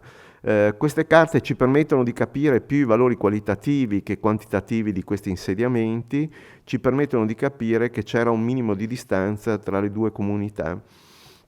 Allora, per quanto riguarda il periodo, è interessante, sì, anche se io non ho trovato grandissime analisi sull'unità, sull'unione, non ho fatto delle grandi indagini su questo, limitandomi non tanto alla questione politica ma a quella fisica della città. Però ad esempio sulla questione politica era interessante che già dal 61 ci fosse una componente nei due comuni fortemente italiana, tant'è vero che nel 61 non ci si presenta alle elezioni a Ceneda e Serravalle, ecco l'estratto, e solo per Ceneda si presenta in consiglio comunale solo il vescovo per procura e basta. Quindi c'è un tentativo di boicottare l'Austria in modo molto evidente già negli anni 60, quindi è questa forte componente che esce da queste esperienze risorgimentali che cominciano a prendere forma in quella che sarà poi anche l'esperienza del 66, e quindi è un pensiero di unità che è un pensiero politico, fortemente politico questo, che si scontrerà poi in realtà, è stato detto anche prima, con i campanilismi, con gli egoismi personali di imprenditori e di cittadini all'interno della città. Una delle questioni fondamentali per la costruzione della città nuova è anche la questione delle trasformazioni territoriali moderne, lo si è detto anche prima, la costruzione della ferrovia in modo particolare e la lotta, la guerra che c'è tra le due ipotesi di costruire la ferrovia che collega la montagna bellunese con Venezia o sulla linea Feltre-Belluno oppure sulla linea Vittorio Veneto, Ponte delle Alpi. Sono due compagini molto agguerrite e opposte, riusciranno tutte e due ad arrivare a raggiungere il loro obiettivo, però in un primo periodo la costruzione di queste nuove macchine è molto molto discussa anche all'interno della formazione di Vittorio Veneto, perché crea dei problemi consistenti, cioè le infrastrutture le fanno i privati, in quel momento lì le ferrovie non le fa l'ente pubblico. Non c'è lo Stato che fa queste cose e quindi nel momento in cui bisogna partire a costruire un'infrastruttura bisogna costruire quella compagine di finanziamento che permette di costruire quella strada ferrata e i costi sono una questione estremamente importante. La cosa interessante è che le due ferrovie vengono pensate da due friulani.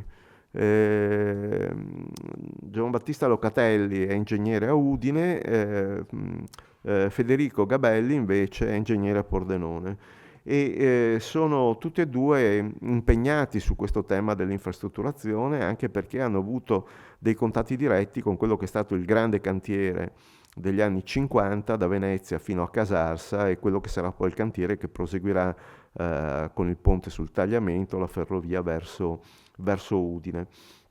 Sembra veramente che in questo momento ci sia la possibilità di cambiare e modernizzare un territorio che sembrava bloccato, da un punto di vista della retorica patriottica, bloccato da uno Stato che non aveva nessun interesse di modernizzarlo, industrializzarlo, da un punto di vista in realtà della tradizione, le letture che vengono date è che sembra che ci sia una continuità ancora addirittura con la Serenissima, nel senso che le azioni fatte per promuovere industrie e modernizzazioni sono veramente molto molto lente.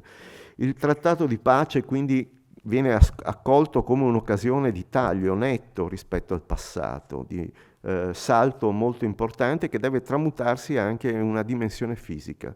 Ed è questo uno degli elementi importanti di Vittorio Veneto, perché fin da subito, soprattutto grazie al primo sindaco citato prima, Francesco Rossi, la questione della fisicità diventa uno degli elementi importanti e fin da subito nei primi questo è il testo che viene mandato ad agosto al Re, che viene pubblicato sul giornale di Udine, dove i municipi si dicono di voler unire le due città insieme e costruire e far diventare la città appunto un emblema, un vessillo, scrivono nel documento. Chi sono le persone che firmano questo documento? Le vediamo qui, quelli per Ceneda e quelle per Serravalle. Sono persone appunto fortemente motivate da questo punto di vista, ma che si perderanno per strada. È interessante quello che scrive Francesco Rossi solo 6 anni dopo, nel 72.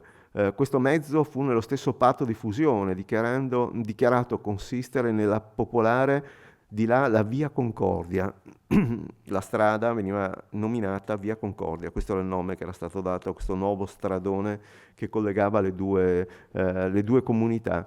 Però poi, dice Rossi, in fin dei conti si è persa questa idea di stare insieme. Già nel 72, tenete presente, il 72 è l'anno in cui Francesco Rossi viene fatto fuori politicamente e quindi viene messo in minoranza e diventerà sindaco tedesco, un sindaco di Serravalle.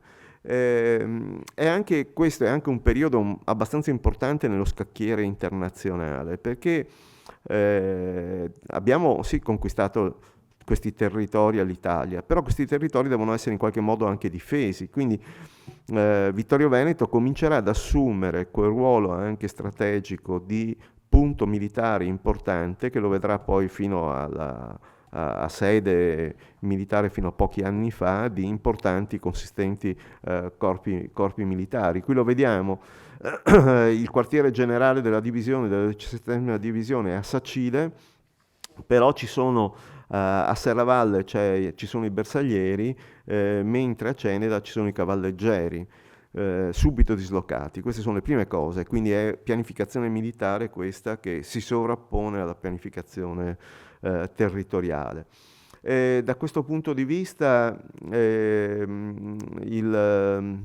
la strategia militare privilegia il tema del controllare le zone alte del territorio, non tanto le zone basse sulle quali si prevede che un attacco austriaco non possa avvenire. Quindi le zone dell'alta pianura, le zone della Pedemontana, l'asse che da Vittorio Veneto porta verso Udine lungo le montagne diventa un asse importante, ad esempio con dislocazioni nuovamente di cavalleggeri e di altri elementi a San Quirino Cordenons, dove ci sono grandi praterie in quel momento. Adesso siamo abituati a vederle sottoposte alla pressione della prossichizzazione quei territori, ma una volta erano magredi.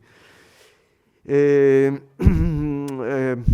66 c'è appunto questa grande enfasi sulla quale corro velocemente, ma vedete sono tanti gli articoli che escono sulla riorganizzazione amministrativa e sulla esemplarità che Ceneda e Serravalle possano portare con loro. I friulani guardano con grandissima attenzione cosa succede a Vittorio Veneto, a Vittorio, proprio perché pensano che alcune cose di questo tipo, alcune di queste unioni si possono fare anche lì e poi in realtà non si faranno. Però contemporaneamente è anche un territorio che ha un suo distretto che, come vediamo, è un distretto consistentemente abitato, sostanzialmente del tutto analogo a quello di Conegliano, e quindi un distretto abbastanza importante. Un fatto sul quale non c'è invece tanta retorica e si trova anche abbastanza poca informazione è il viaggio che il re fa qui a Vittorio Veneto, passando per Vittorio Veneto nel 16 novembre del 1866, arrivando da Udine. Cioè il re arriva in treno da Udine, arriva a Conegliano, scende a Conegliano, viene su con la carrozza per andare a Belluno a prendere visione di questa città, di questa provincia che è entrata all'interno dello Stato. Per fare questo passa di notte all'andata per Serravalle, Ceneda e Serravalle, e torna indietro e durante il giorno viene un po' festeggiato, però diciamo che non si ferma nemmeno nella città che porta il suo nome, non c'è all'interno di questa peregrinazione del re un atto veramente importante. Viene un po' snobbata la presenza di questi politici, soprattutto del sindaco in città, però i tempi sono molto stretti. Il re deve partire alle 3 da Udine, deve essere a mezzogiorno e mezzo scusatemi, nel primo pomeriggio a Treviso, e quindi c'è molta difficoltà. E poi l'altra questione che mi sembra abbastanza interessante è che si coglie come prima occasione di far vedere queste novità in termini fisici proprio la riorganizzazione anche delle strutture del tema del distretto. La costruzione del Palazzo degli Uffici non è un caso, è un tentativo di mostrare come ci possa essere già una presenza dello Stato nuovo all'interno di quel grande vuoto che è segnato solo dal viale che Rossi fa fare come prima azione. Entriamo adesso sul capire dove viene costruita la città e cosa c'era prima e come si conformava. Abbiamo già visto alcune cose rispetto ai catasti napoleonici. Questo è il catasto napoleonico di Serravalle. Qui sotto vediamo, perché lo terremo sempre come punto di riferimento anche rispetto al primo progetto, il cosiddetto piano dei villini di Federico Gabelli, quello che è il convento di San Gregorio qua sotto. Girolamo, scusate, non San Gregorio, San Girolamo qui sotto.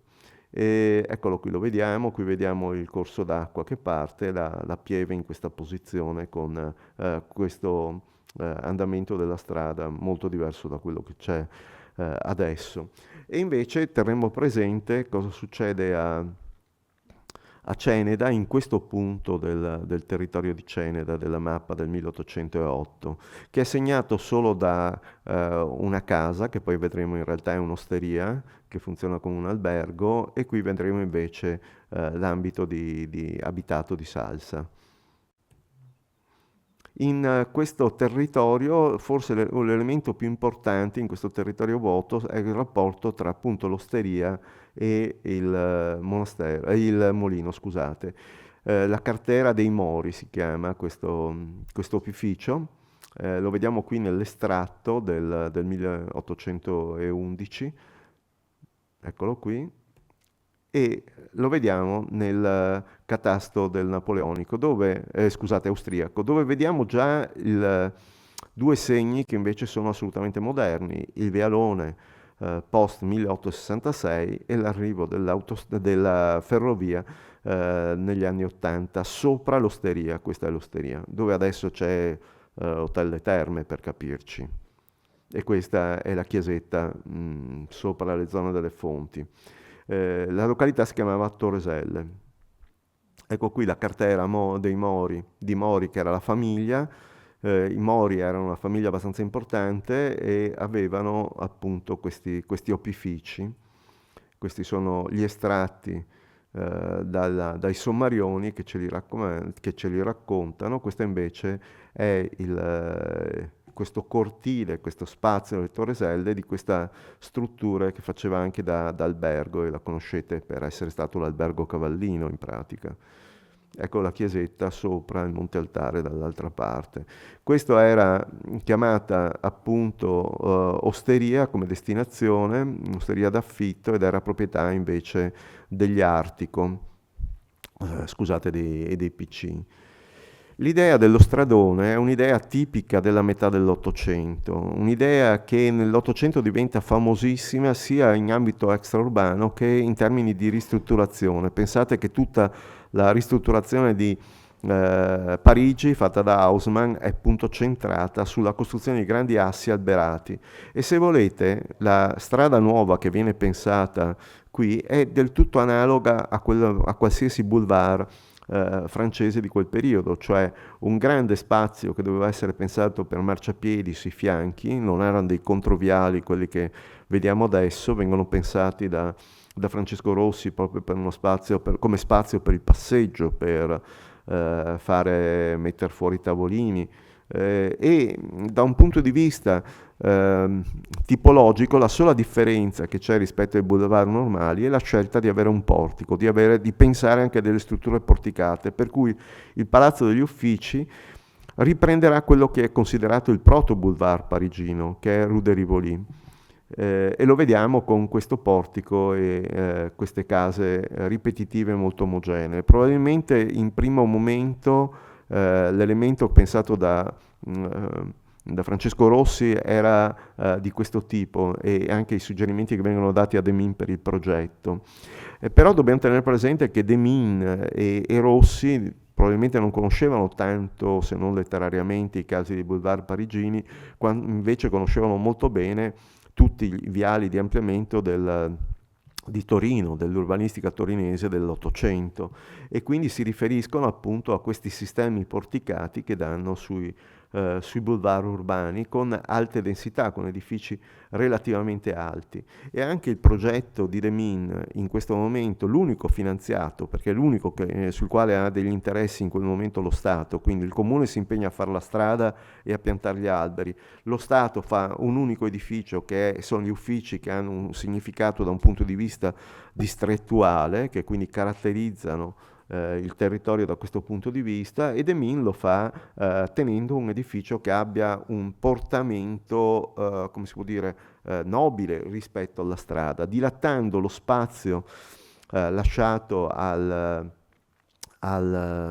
passeggio, dilatandolo ancora di più con questo gioco dell'arretramento rispetto al corpo centrale, in modo da avere degli spazi da poter utilizzare all'esterno. Rossi lo dice chiaramente, la sua intenzione è quella di fare sì lo stradone, ma anche una piazza, e fin da subito individuano l'ambito della piazza, che è appunto a partire da questa stecca di nuovi uffici. Qui ci sono dei problemi anche che ho trovato quando ho fatto la ricerca, di rintracciare le tavole di progetto di questo edificio. Non ho capito bene dove siano, forse non c'è niente a livello comunale perché l'opera era pubblica, bisognerebbe cercare da altre parti, ma ancora non sono riuscito a trovarlo. Però certo possiamo senz'altro tenere in considerazione il fatto che la piazza è pensata fin da subito in quella posizione. Viene anche, ma su questa cosa della videodelegazione posso anche andare veloce, questi diventano spazi di vivibilità, di urbanità, che però dobbiamo immaginare costruiti in quel momento nel vuoto, ma questa piazza in qualche modo era stata pensata lì dove era già nel 66. Il fatto che venga costruito poi uno spazio importante come il Bar Unione e il Caffè Unione è appunto significativo da questo punto di vista. L'idea originaria è quella di stare sulla strada, per cui anche l'edificio che c'è a valle degli uffici è posto direttamente sulla strada come nelle città.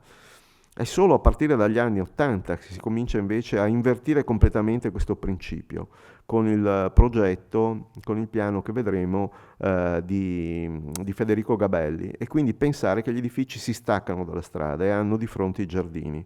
Quindi più un riferimento a una città giardino, a una proto città giardino, che ancora in quel momento non è stata teorizzata, perché arriverà a teorizzarla Howard soltanto nel 1902. Però l'idea era in questo momento è ancora quella di stare sul fronte, e se vedete anche la banca che viene fatta nel 1870 è sullo stesso lineamento, quindi senz'altro, anche se non c'è un primo piano urbanistico legato a quel problema, c'erano comunque delle norme non scritte, forse non scritte o forse scritte ma non ritrovate da me, che dicevano che bisognava stare sulla linea. Ecco qui, 1870, la fondazione della Banca Mutua Popolare. Quindi vedete una serie di servizi pubblici che cadono e piovono lungo questo rettifilo che si collega al rettifilo invece di Salsa, con questa grande massa arborea che lentamente comincia a crescere, una quantità di alberi per il piacere pubblico inusitato, cose che non si erano ancora mai viste né a Serravalle né a Ceneda, perché non erano stati piantati parchi o giardini pubblici. Quindi la strada è un parco lineare a tutti gli effetti, è un parco in qualche modo da arredare, da costruire, e in una simbiosi nel rapporto tra le facciate, le nuove costruzioni e lo spazio pubblico. Andiamo a vedere invece nel dettaglio alcuni di questi ambiti. L'ambito del convento, che finisce nelle mani dei Croce, e la sua unione con il cementificio. Sono due degli elementi importanti che portano poi alla scelta che lì bisogna fare anche la stazione, perché la questione è estremamente importante per il cemento. Cioè ci sono stati 3 passaggi di proprietà prima del cementificio, dettati anche dal fatto che le difficoltà di trasportare il materiale fino a Conegliano per caricarlo sui camion aumentavano i costi della calce idraulica, del cemento idraulico che si producevano in questo territorio. Quindi l'ipotesi di un collegamento viene mossa soprattutto per potenziare e modernizzare le industrie all'interno del territorio. Questo convento ci permette di avere dei riferimenti anche rispetto alla cartografia che Gabelli farà appunto alla fine degli anni 70 nel suo progetto. Però era stata già citata questa idea del collegamento ferroviario tra il cementificio e la ferrovia già all'interno del testo citato prima di Semenzi. Semenzi ricordava che quando avevano costruito la ferrovia, sì, è in quel momento che si fonda il cementificio, perché era difficile trovare più vicino una zona dove ci fosse Marne. Se il territorio, ad esempio, di Sarone avesse avuto, anziché calcare, Marne, probabilmente l'avrebbero fatto là, perché la vicinanza tra Sacile e la Pedemontana era molto più rapida, ma era la componente geologica, la complessità geologica di questo territorio a rendere invece attrattiva la presenza di un impianto in questo territorio. E comunque già quella volta si diceva che c'era la società ferroviaria che l'aveva aperto, si proponeva di costruire un tronco di ferrovia che non andava a Conegliano ma che andava a Pianzano. Sì, ho solo 5 minuti, vado via molto velocemente. Nel 65 viene fatta anche questa nuova proposta della Società Veneta di Costruzioni per fare la nuova ferrovia, per costruire e potenziare questa rete ferroviaria, e questo è, ve lo dicevo prima, sono interventi privati, è dettato dal fatto che Vittorio è una delle città che ha il maggior numero di opifici, quindi serve per l'industria un'attività di questo genere. E se guardiamo il primo piano urbanistico, che è quello appunto di Gabelli, noi cominciamo a vedere alcuni di questi oggetti come il convento, il molino, dove poi ci saranno i carabinieri, il palazzo degli uffici, l'hotel con l'assicurazione in questa posizione, l'osteria delle Toreselle e la cartiera Mori che abbiamo visto prima. Questo è uno spazio in cui in questo vuoto si cominciano a disegnare alcune cose che si ritengono estremamente importanti. Sono costretto a correre via molto velocemente, poi le troverete queste cose nel libro, mi sono dilungato troppo. Ecco, un'altra questione importante è il fatto della promozione, proprio nel momento in cui cominciano i fumi a diventare una delle caratteristiche di Vittorio Veneto, con l'arrivo del cementificio. Prima tutto funzionava con energia d'acqua e quindi c'era una buona salubrità dell'aria, a parte le attività fabbrili con il carbone. La retorica di una città sana porta Francesco Rossi a dire che bisogna fare qualcosa sul tema dei bagni pubblici, delle terme, dell'acqua, perché può diventare un elemento importante per promuovere la città e quindi per chiamare verso la città nuovi abitanti. E questa è una delle cose importanti: la città si deve espandere, e per espandersi appunto la ferrovia diventa estremamente importante. Qui vediamo la ripresa dopo il 66, prima avevamo visto i testi del 65, prima dell'unità. Li vediamo dopo il 66 delle due strade, e quindi anche all'interno delle retoriche del dibattito parlamentare, dove Biglia dice che alcune di queste ferrovie non saranno delle ferrovie grandi, ma saranno delle ferrovie economiche, saranno delle ferrovie a scartamento ridotto, mentre invece per per Vittorio Veneto si chiede di fare una ferrovia normale. E lo fa soprattutto Rossi, che continua nei suoi scritti a richiamare questo tema. Qui vediamo la carta del 1860 che ci mostra la zona di San Gottardo completamente libera, con quella famosa curva che vi avevo fatto vedere prima, riporta ancora quella vecchia.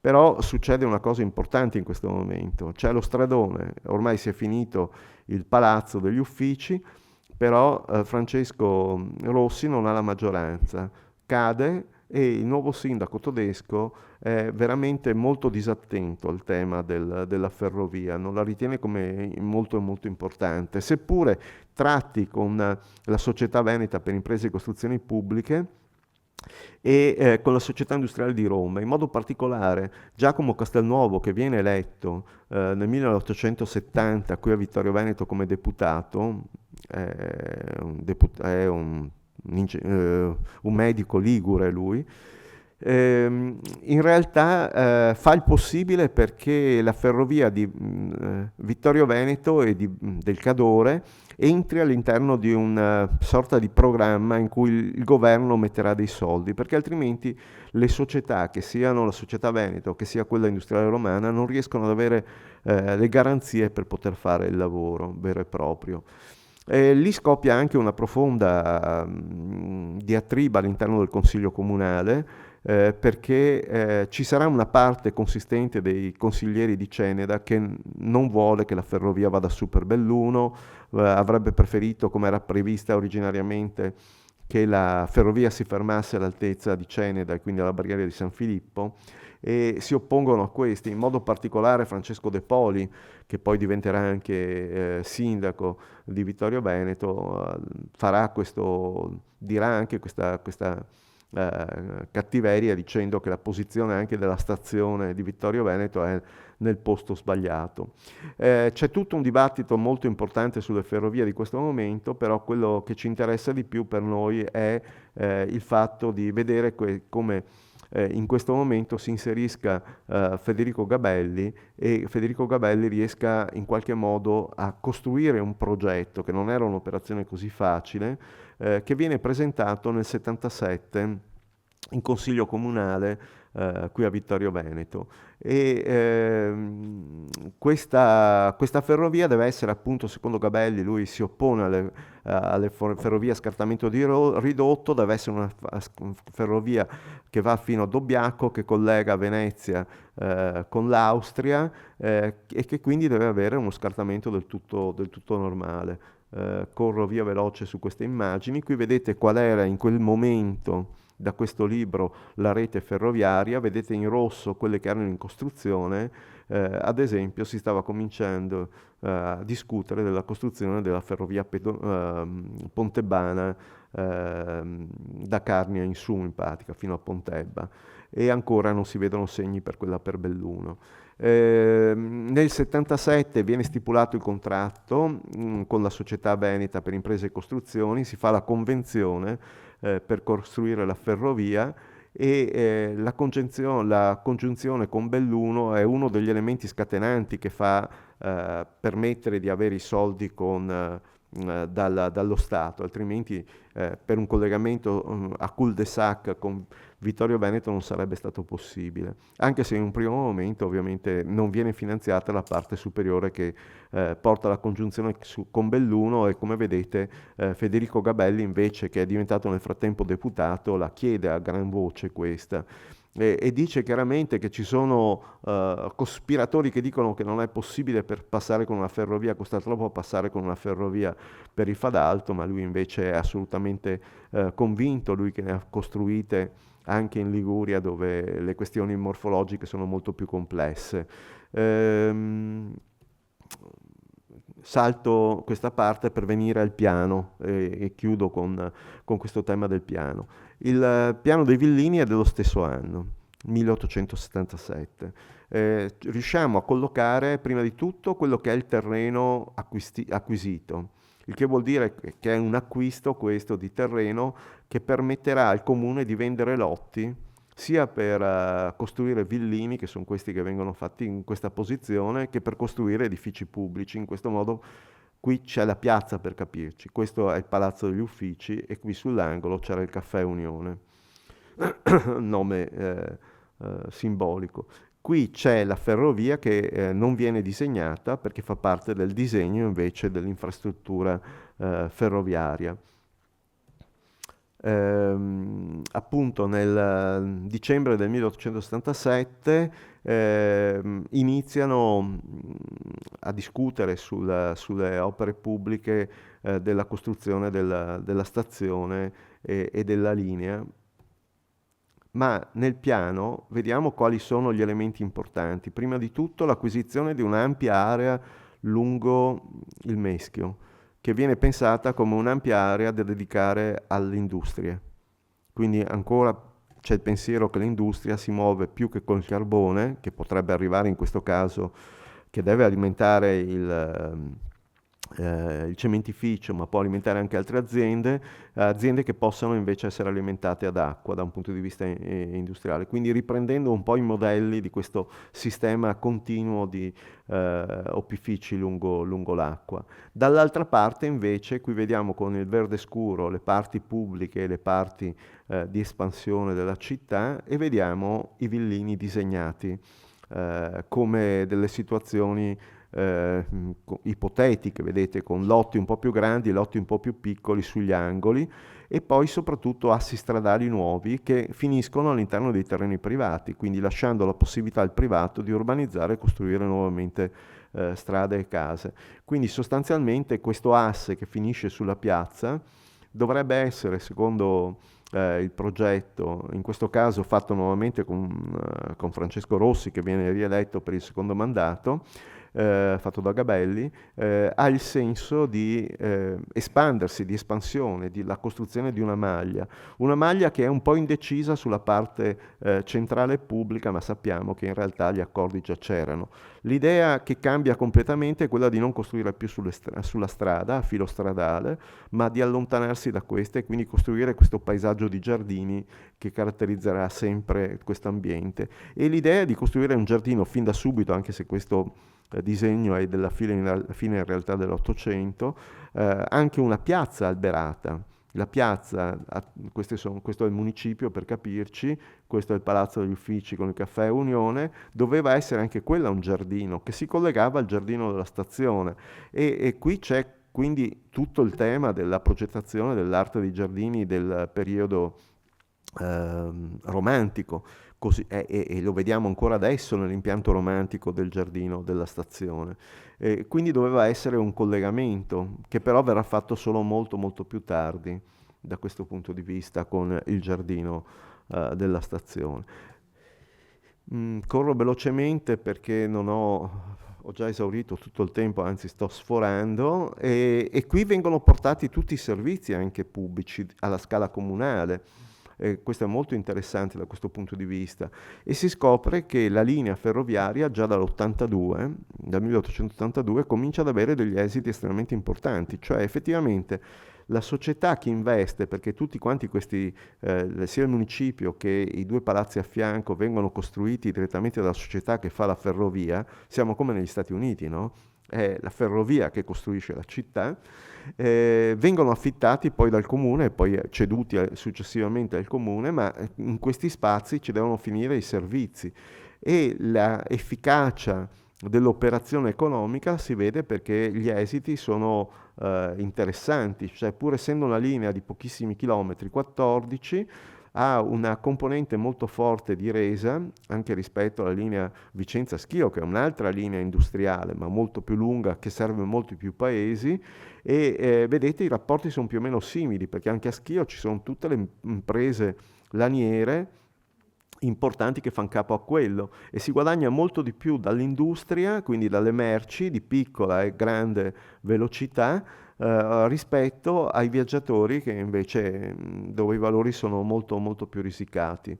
È interessante come anche il sistema di vendita del cementificio, ma qui ci sarebbe tutta una ricerca da fare, si distribuisca sul territorio attraverso questa infrastruttura ferroviaria e finisca all'interno delle principali città, mentre prima era molto più difficile il rapporto.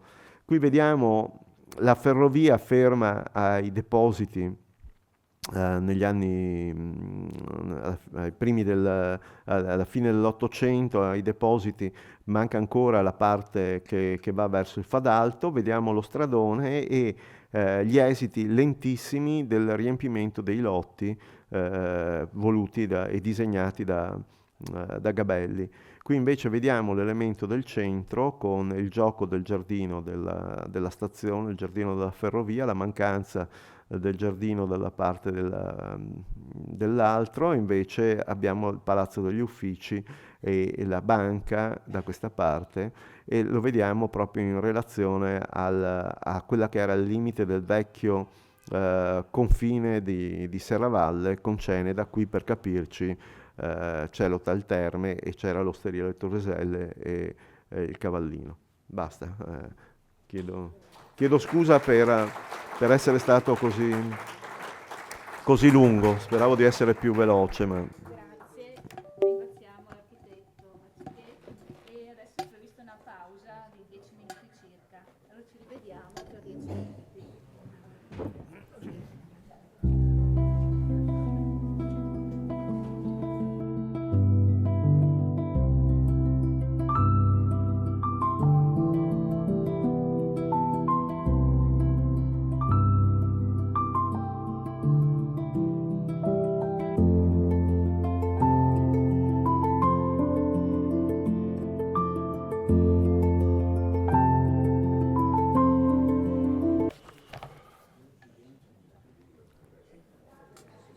Bene, riprendiamo i lavori.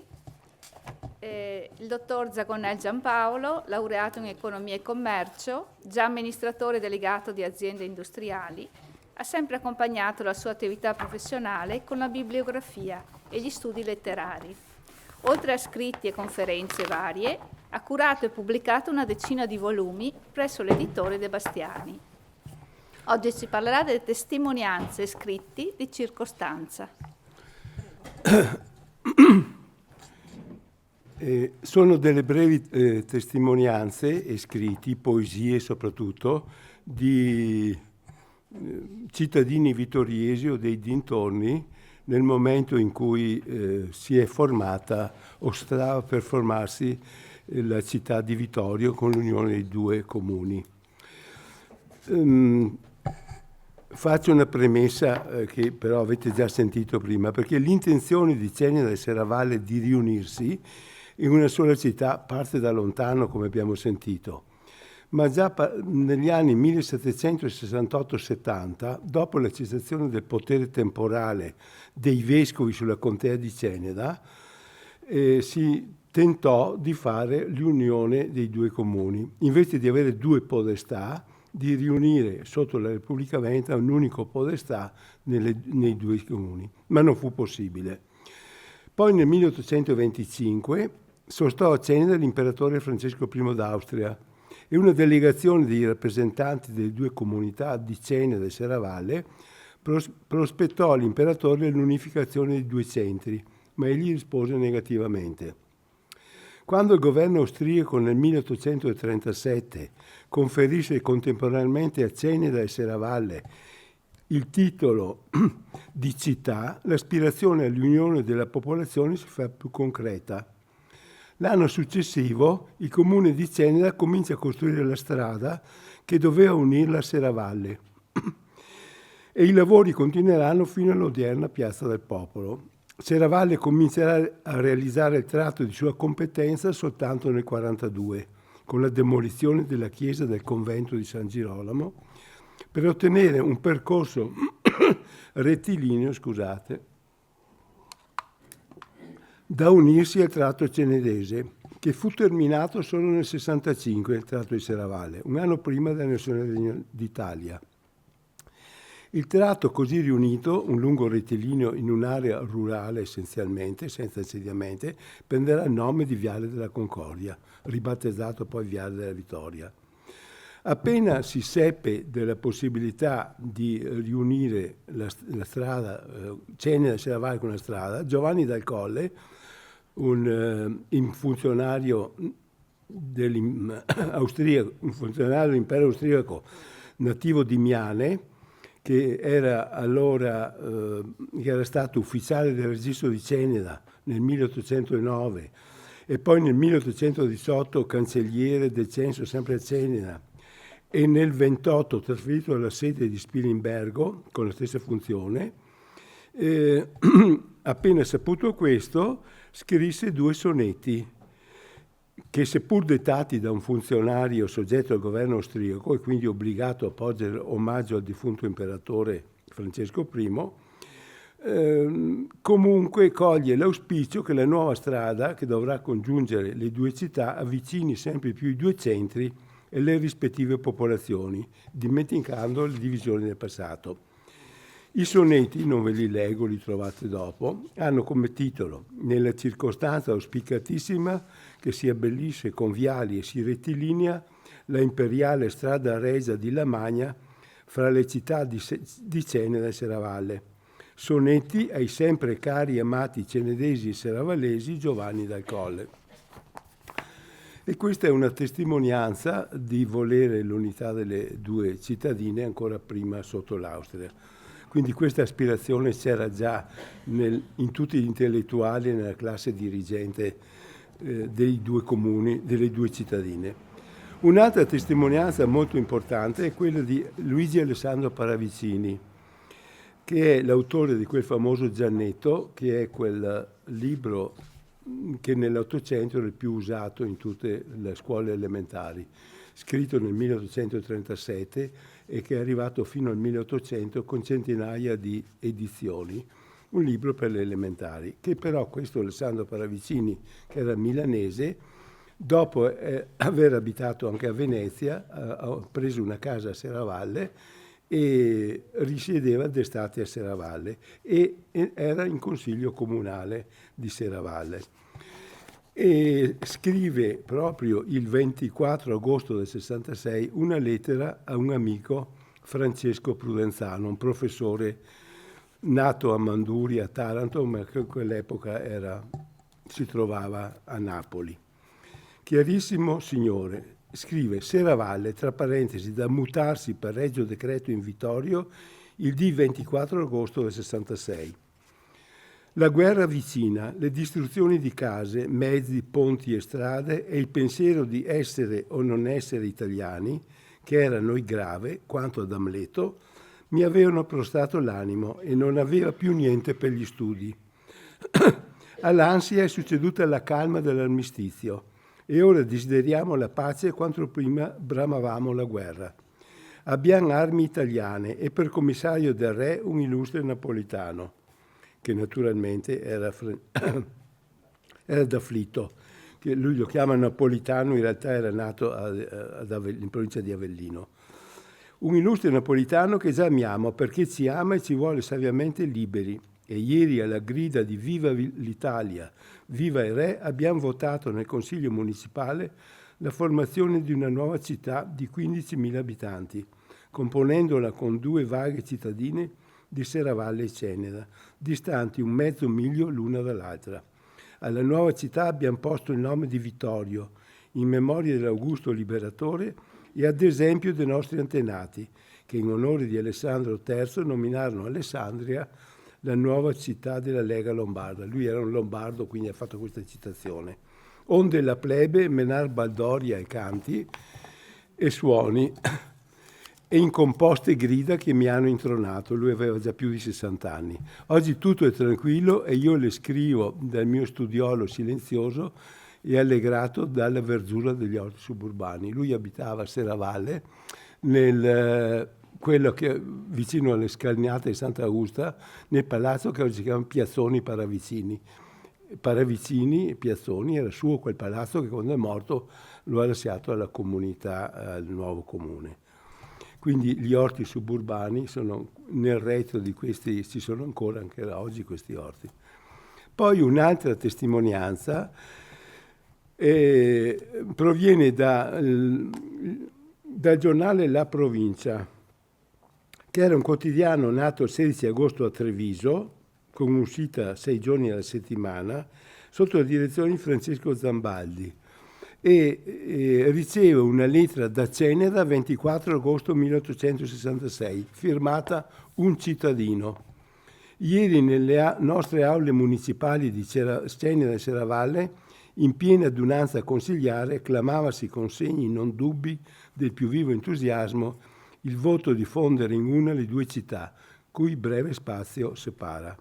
Questo felice avvenimento, di già preparato da quel senso onorevole di fratellanza civile che tanto agita e scalda ogni cuore veramente italiano, ora che libera e grande rinasce e splende la dignità nazionale della nostra penisola, commosse altamente le 2 città e la pubblica gioia rompeva nel pomeriggio in oneste significazioni di reciproco affetto e di comune esultanza. Le 2 città con le civiche bande, con 100 e 100 bandiere, vennero a incontrarsi a mezzo della via, che finora le ha separate, e vi ebbe in ciò assai di buonsenso. Noi lo sappiamo, infauste gare municipali creavano in altre età quel gretto di infelice livore che assidera i cuori, toccandoli quasi con mano gelata, e divide i figli della stessa terra ed i fratelli della stessa provincia. Ma sia sentito una volta il giusto amore di patria, il sentimento della comune fratellanza, e la vita civile rifluirà libera ed efficace a struggere, a ricomporre e a rinnovellare. E noi li abbiamo sentiti e li sentiamo tuttora questi nobili affetti. E un alito vitale di novella esistenza ci allietò e ci commosse. Le nostre querele cittadine più non sono che fredde reminiscenze. E quella via che poc'anzi ci separava fatta ora una mena contrada, lega Cenere e Serravalle in una sola città, che avrà ben tosto un nome augurato e sorgerà decorata da antichi e moderni pregi e potrà annoverare nel suo comune da ben oltre 14.000 abitanti. Sorgerà essa come evocata d'improvviso in questa parte sì bella della provincia trivigiana, sorrisa con tanto da una feconda e svariata natura, in questo sì riposato e sì vago dei subalpini recessi e sotto i felicissimi auspici d'Italia rigenerata. E nulla aggiungerò di vantaggio a questo solo contento che un fatto sì nobile e sì raro cospicuamente venga in pubblica luce e sia animato e ne abbia applauso da quanti sono gli amatori d'Italia. Un cittadino. È un intellettuale naturalmente quello che ha scritto questo, però non si riesce a capire, è anonimo. Poi un poeta locale, Gaetano Ferdinando Casoni, è un marchese serravallese, che faceva parte del Consiglio Comunale di Serravalle, nel 66 pubblicò un volumetto, un opuscolo, dal titolo Versi di Patria Argomento, stampato a Venezia. Il volumetto è dedicato al marchese Rodolfo d'Afflitto, dice che nobilmente interpretava le brame degli abitanti di queste valli. Dall'insieme di questa raccolta ho messo 3 sonetti, vi leggo solo la poesia In nome di Vittorio, settembre 66. Quando ancora su quest'erte ondeggiavano i vessil dai funerei color, l'aquila nera, quando ancora su quest'are pregavasi lungo imperio a straniero signor, per il fido Vittorio era il palpito, il sospir degli indomiti cor. Smesse l'ire di un evo più misero, noi ci unimmo in quel nome a giurar, che una sola è per noi la gran patria, che dall'Alpe è recinta e dal mar. Or siam paghi, ma il nobile slancio non rallenti meschine paure. Siano infranti ogni segno, ogni lapide, che rammemora antiche sventure. E se un giorno in quel nome si fusero ogni spemme, ogni nostro dolor, sia per sempre quel nome a noi simbolo di più stretti legami d'amor. Poi ce ne sono altri 2. Dentro in questo opuscolo c'è anche un'ode a Venezia, perché naturalmente... E un altro, questo è un sacerdote, Jacopo Dall'Oste, di San Fior di Sotto, perché era insegnante al seminario di Vittorio di Ceneda e insegnava nelle classi ginnasiali già dal 1838. Anche lui scrive una ode saffica col titolo Plaudendo al nobile divisamento concetto delle municipali città di Ceneda e Serravalle diffondersi in una sola, dedicata ai chiarissimi podestà di Ceneda e Serravalle. Non le leggo perché, vabbè, ma le trovate dopo negli atti. Un altro personaggio, sempre questo cenedese, mentre Casoni era serravallese, patriota, Lorenzo Franceschini, che partecipa alle giornate cenedesi del 48, che faceva parte della giunta municipale di Ceneda. Anche questo scrive delle poesie sempre pubblicate nel 1866, nell'occasione faustissima in cui Sua Eccellenza il commissario del Re Marchese d'Afflitto onora di sua presenza le città di Serravalle e di Ceneda, ora fuse nella città di Vittorio. Anche qui c'è una lunga poesia che la trovate poi negli atti, a cui aggiunge delle frasi ricordando tutto il passato risorgimentale, per esempio i fratelli Bandiera, i Moro, eccetera, a fine di questa poesia.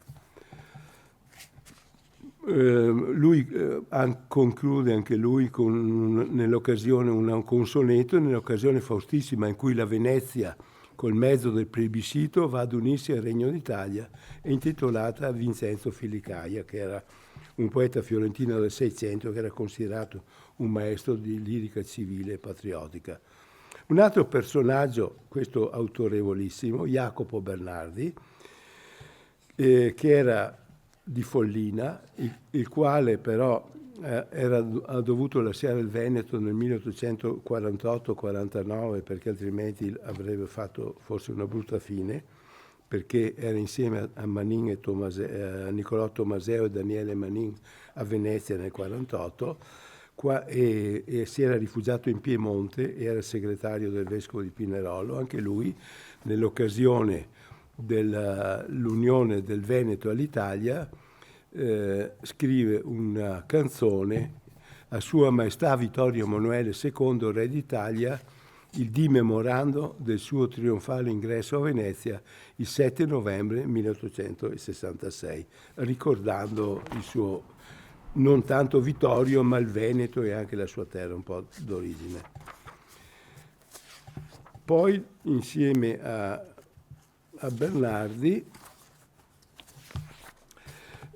altri componimenti poetici, lo prende dalla Costa dottor Alessandro, uno da Valdobbiadene, anche questo, componimenti poetici, un puro messaggio al marchese Rodolfo d'Afflitto, senatore del Regno d'Italia e commissario del Re per la provincia di Treviso.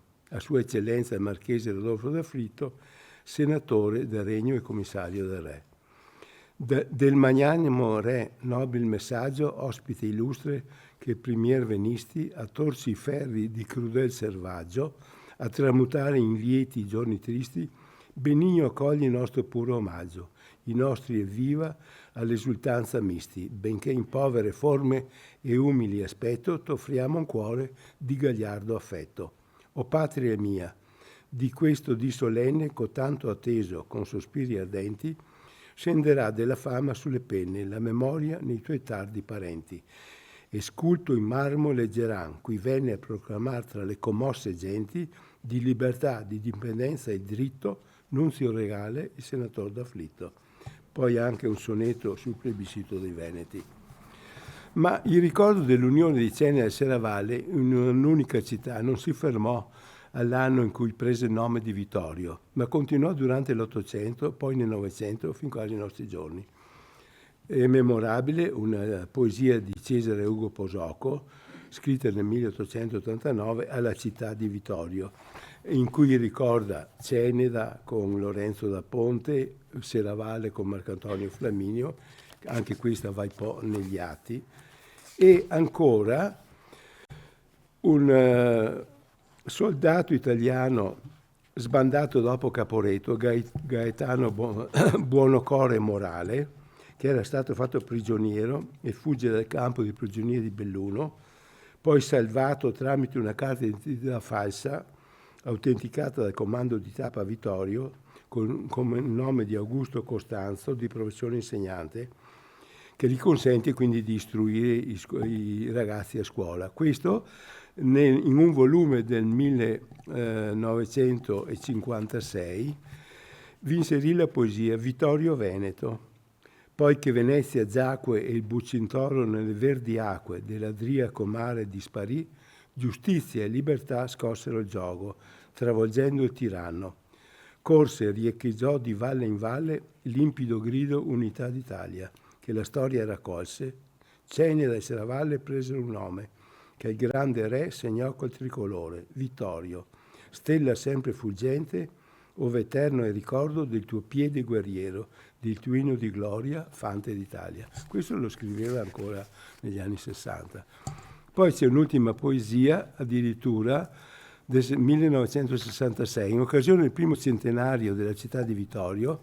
Tra le altre manifestazioni ci fu una serata di poesia dialettale, io me la ricordo, e canti popolari, tenutasi il 30 giugno 1966 presso il Teatro Rossini. Tra le varie recite ho trascritto una poesia del poeta dialettale Gino Tomaselli del 1966. Sto Gino Tomaselli è un poeta del 1903-1981 e questo in dialetto, vi leggo qualche cosa. Vittorio sì che sena cittadina da cavarsi il capel, la ganca al tram, che non sepo l'autobus e la collina, codò paesi che si tien per man, Ceneda nuova e Serravalle antica, così che tega fatto una città, mettendo in pace due paesi in crica col municipio nuova alla metà. E in cuo che tutto si rinnova in bel, anche a Vittorio tira sulla crescata, col vescovo che sta nel suo castello e che vienzò con la casca una gran festa. E Serraval, che sera sulla val, stretta in cassata, che te passi a stento, la sei sempre compagna tale qual, di quando la senata verso il centro, eccetera. Questo è un ricordo del 1966, quando questo Tomaselli è stato invitato a Vittorio. È un poeta dialettale e in quell'occasione ha scritto questa poesia. Ecco, poi tutte queste poesie che ho recuperato già da tempo le trovate dentro negli atti. Grazie dell'attenzione.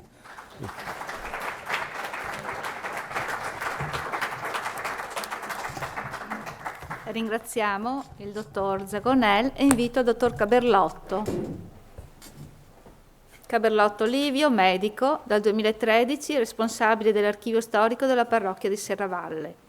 Socio del Circolo Vittoriese di Ricerche Storiche, ha contribuito con diverse relazioni e pubblicazioni alle attività del circolo. Oggi ci parlerà della diocesi di Ceneda e il 1866. Prego.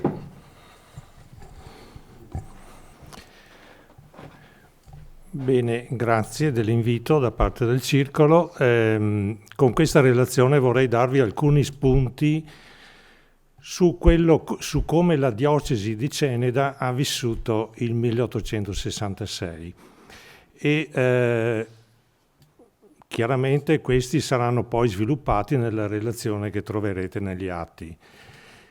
E questi spunti vertono soprattutto su due luoghi simbolo della diocesi, che sono il castello di San Martino, da un millennio residenza del vescovo di Ceneda, e il seminario di Ceneda, prospiciente la piazza, che qui vedete raffigurati in due immagini dell'inizio del Novecento.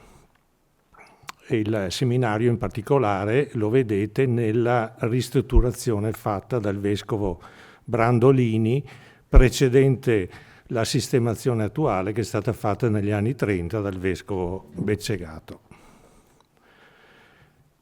Non parliamo di luoghi, parliamo di persone. Quindi nel 1866 vescovo di Ceneda è Manfredo Bellati. Manfredo Bellati di Feltre, nobile, vescovo dal 1843, quindi da 23 anni, nel 66 aveva 75 anni, quindi anziano, e diciamo che nel suo percorso pastorale, no? Lui aveva tutta una serie di intenzioni, di buone intenzioni, no? Che però gli eventi che poi nel frattempo si sono succeduti chiaramente lo hanno costretto a prendere delle decisioni che probabilmente non avrebbe mai voluto prendere. Perché lui comunque, diciamo, era un prete di Feltre, aveva fatto per 15 anni il parroco, l'arciprete in un paese popoloso come Santa Giustina, attualmente chiamata Santa Giustina Bellunese, quindi era un pastore, tanto è vero che nella prima lettera pastorale, subito dopo la nomina, lui dice: io mi presento con l'intenzione di usare mansuetudine, dolcezza, pazienza, anche se i vescovi, diciamo, hanno un loro potere, chiaramente, che gli deriva dal ruolo. Tenete conto che i vescovi, lui era stato nominato dall'imperatore d'Austria. In seminario è conservata la lettera di comunicazione in cui la Sacra Apostolica Cesarea Maestà Ferdinando I, imperatore d'Austria, nomina lui, che era vicario generale della diocesi di Feltre, a vescovo di Ceneda, e gli dice: datti da fare perché il Papa confermi la mia nomina. Quindi le cose andavano così a quel tempo. Il Papa, difatti, conferma la nomina. Il Papa in quell'epoca era il benedetto Gregorio XVI, Mauro Capellari, monaco camaldolese di origine, è nato a Belluno, quindi chiaramente, diciamo, un conterraneo. E Chiaramente queste erano le sue intenzioni e già nel 1848, di fronte all'evento della Repubblica di Venezia di Daniele Manin, il vescovo deve prendere delle decisioni. Chi è che ha vicino per, diciamo, prendere queste decisioni? I suoi collaboratori più stretti sono Carlo Maccarini, vicario generale, nel 1866 stiamo parlando, e Luigi Spagnol, rettore del seminario, insieme al segretario personale che è Domenico Capretta. Queste tre persone sono le persone più vicine al vescovo, però non hanno delle posizioni rispetto agli avvenimenti sui quali si trovano a dover convivere, delle posizioni omogenee. Maccarini e Spagnol sono espressione di un orientamento conservatore e di mantenimento dello status quo dal punto di vista dell'organizzazione ecclesiastica. Domenico Capretta invece era molto più affine, ad esempio, alle posizioni di Antonio Rosmini, era in contatto con tutta una serie di persone, in particolare, lo vedremo poi successivamente, con Jacopo Bernardi, e era fortemente a favore dell'unione del Veneto con l'Italia, e quindi queste persone che sono attorno al vescovo praticamente in qualche modo condizionano le sue scelte che possono apparire magari in certi momenti abbastanza controverse l'una con l'altra. Domenico Capretta, sapete, è conosciuto per la miscellanea Capretta, che è quel fondo costituito da alcune decine di migliaia di opuscoli che lui ha raccolto nel corso della sua vita e che attualmente sono alla Biblioteca Nazionale di Firenze. Quali sono le questioni aperte nel 1866 per la diocesi di Ceneda? In ordine direi anche di importanza, il potere temporale del Papa è un dibattito che a livello italiano era molto, molto presente, l'annessione del Veneto all'Italia, quindi tutti gli avvenimenti connessi appunto all'annessione al plebiscito, la conseguenza per la diocesi di stabilire nuovi rapporti con le nuove autorità, chiaramente molto differenti rispetto a quelli che prima esistevano con l'impero, con il regno lombardo-veneto, e infine anche l'istituzione del nuovo comune, che vedremo poi in dettaglio. Potere temporale del Papa, vado per spunti. Ci sono due persone in diocesi di Ceneda che praticamente orientano il dibattito sul potere temporale del Papa, e sono Jacopo Bernardi, sacerdote che però non vive a Ceneda perché intorno una quindicina d'anni prima era dovuto fuggire perché era braccato dalla polizia austriaca e si era rifugiato nel Regno di Sardegna ed era diventato uno stretto collaboratore del vescovo di Pinerolo fino a diventare anche vicario generale, che però era in stretto contatto, in relazione con diversi, confratelli sacerdoti della diocesi, e in qualche modo influenzava anche questo dibattito. In particolare c'è tutto il carteggio che è conservato alla Marciana tra Jacopo Bernardi e Domenico Capretta, quindi il segretario del vescovo Bellati, e Giuseppe Ciani, che professore del seminario, professore di teologia dogmatica e canonico teologo, che il vescovo Bellati nel 1860, di fronte alle sue posizioni rispetto alla legittimità del potere temporale del Papa, lo solleva da questo incarico, dall'incarico di docente, e che si rifiuta poi di sottoscrivere la protesta contro l'opuscolo dell'abate Volpe che disconosceva la legittimità del potere del Papa. E nel 1865 viene sospeso a divinis. L'annessione del Veneto diciamo, viene gestita dalla diocesi di Cenide, dal suo vescovo, in maniera molto tempestiva, nel senso che già il 4 agosto il commissario del re emana un proclama in cui dice il Veneto è diventato parte del Regno d'Italia. Già lui il 6 emana una circolare al clero in cui annuncia che si è costituito un governo nazionale, quindi usa la parola nazione, fa riferimento allo scettro costituzionale di Re Vittorio Emanuele, e qui c'è l'accenno alla Costituzione, quindi per marcare la differenza netta rispetto all'impero austro-ungarico. A questa autorità invita il clero a prestare riverenza e obbedienza, a rafforzare nella loro popolazione, nella popolazione che, diciamo, di cui sono pastori, il patrio sentimento, e chiaramente, come già succedeva peraltro in precedenza, di unire la preghiera per il Papa anche quella per il Re. Quindi quello che volevo sottolineare è diciamo, 2 giorni dopo lui prende atto e dà gli ordini al clero. Poi c'è il discorso del plebiscito, fissato per il 21-22 ottobre.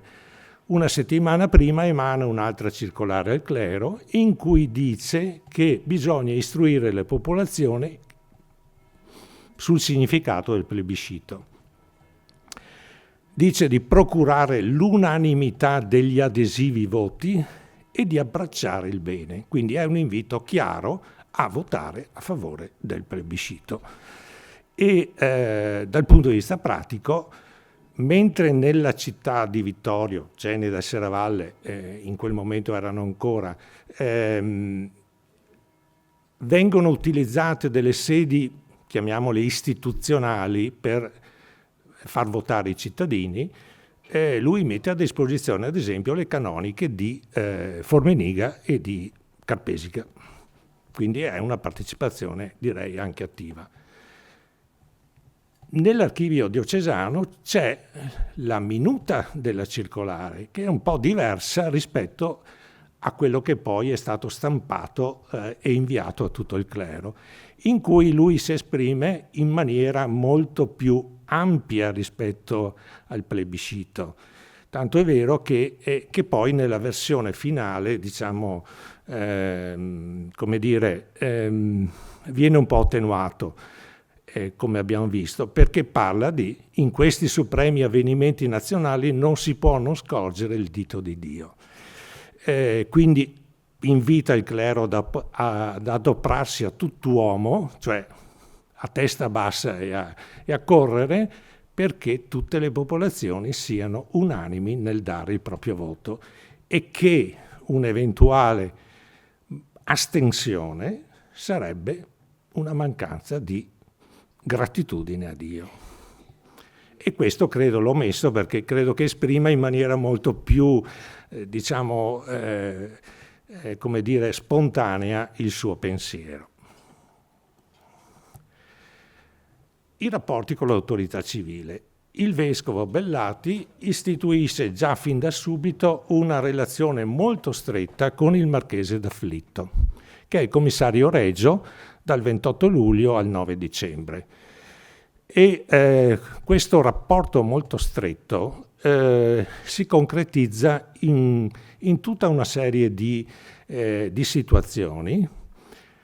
Tanto è vero che già fino alla fine di agosto, quando lui va a Treviso a omaggiare il commissario Reggio, il commissario Reggio gli chiede inaspettatamente di far sospendere, cioè di togliere la sospensione divinis che era stata inflitta l'anno prima al canonico Ciani. Lui si adegua, quindi fa la domanda alla Santa Sede adducendo come motivo che il canonico Ciani aveva comunque subito questa sospensione senza fare obiezioni e si era sempre comportato in maniera molto coerente, tanto è vero che appunto a ottobre il canonico viene riabilitato e diciamo può riprendere a celebrare la messa. Cosa lega tutto questo cosa? Ho messo le insegne dell'ordine dei Santi Maurizio e Lazzaro. Perché? Perché è chiaro che noi nella nostra epoca diamo un valore relativo a questo tipo di onorificenze, ma a metà Ottocento la situazione era un po' diversa. Il Marchese d'Afflitto era uno dei principali esponenti dell'ordine, era cavaliere di Gran Cordone. Come riconoscenza per il ruolo avuto dal vescovo nella questione dell'annessione, il vescovo il 4 novembre viene nominato ufficiale dell'Ordine di Santi Maurizio e Lazzaro ed è l'unico vescovo del Veneto che ha questa onorificenza. Non ce l'ha né i vescovi di città più importanti né il patriarca. E la stessa onorificenza di cavaliere ce l'ha alla fine dell'anno anche il canonico Ciani. Quindi a unire un attimo i rapporti tra queste persone. Tanto è vero che ho messo le intestazioni delle 2 lettere pastorali, quella più in alto è quella la lettera pastorale veniva inviata di solito a febbraio all'inizio della Quaresima, no?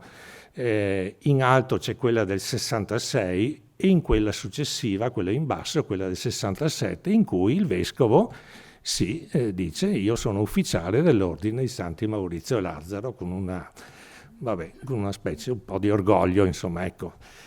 Però al di là di questo, che è un aspetto solo formale, quello che è importante è il contenuto.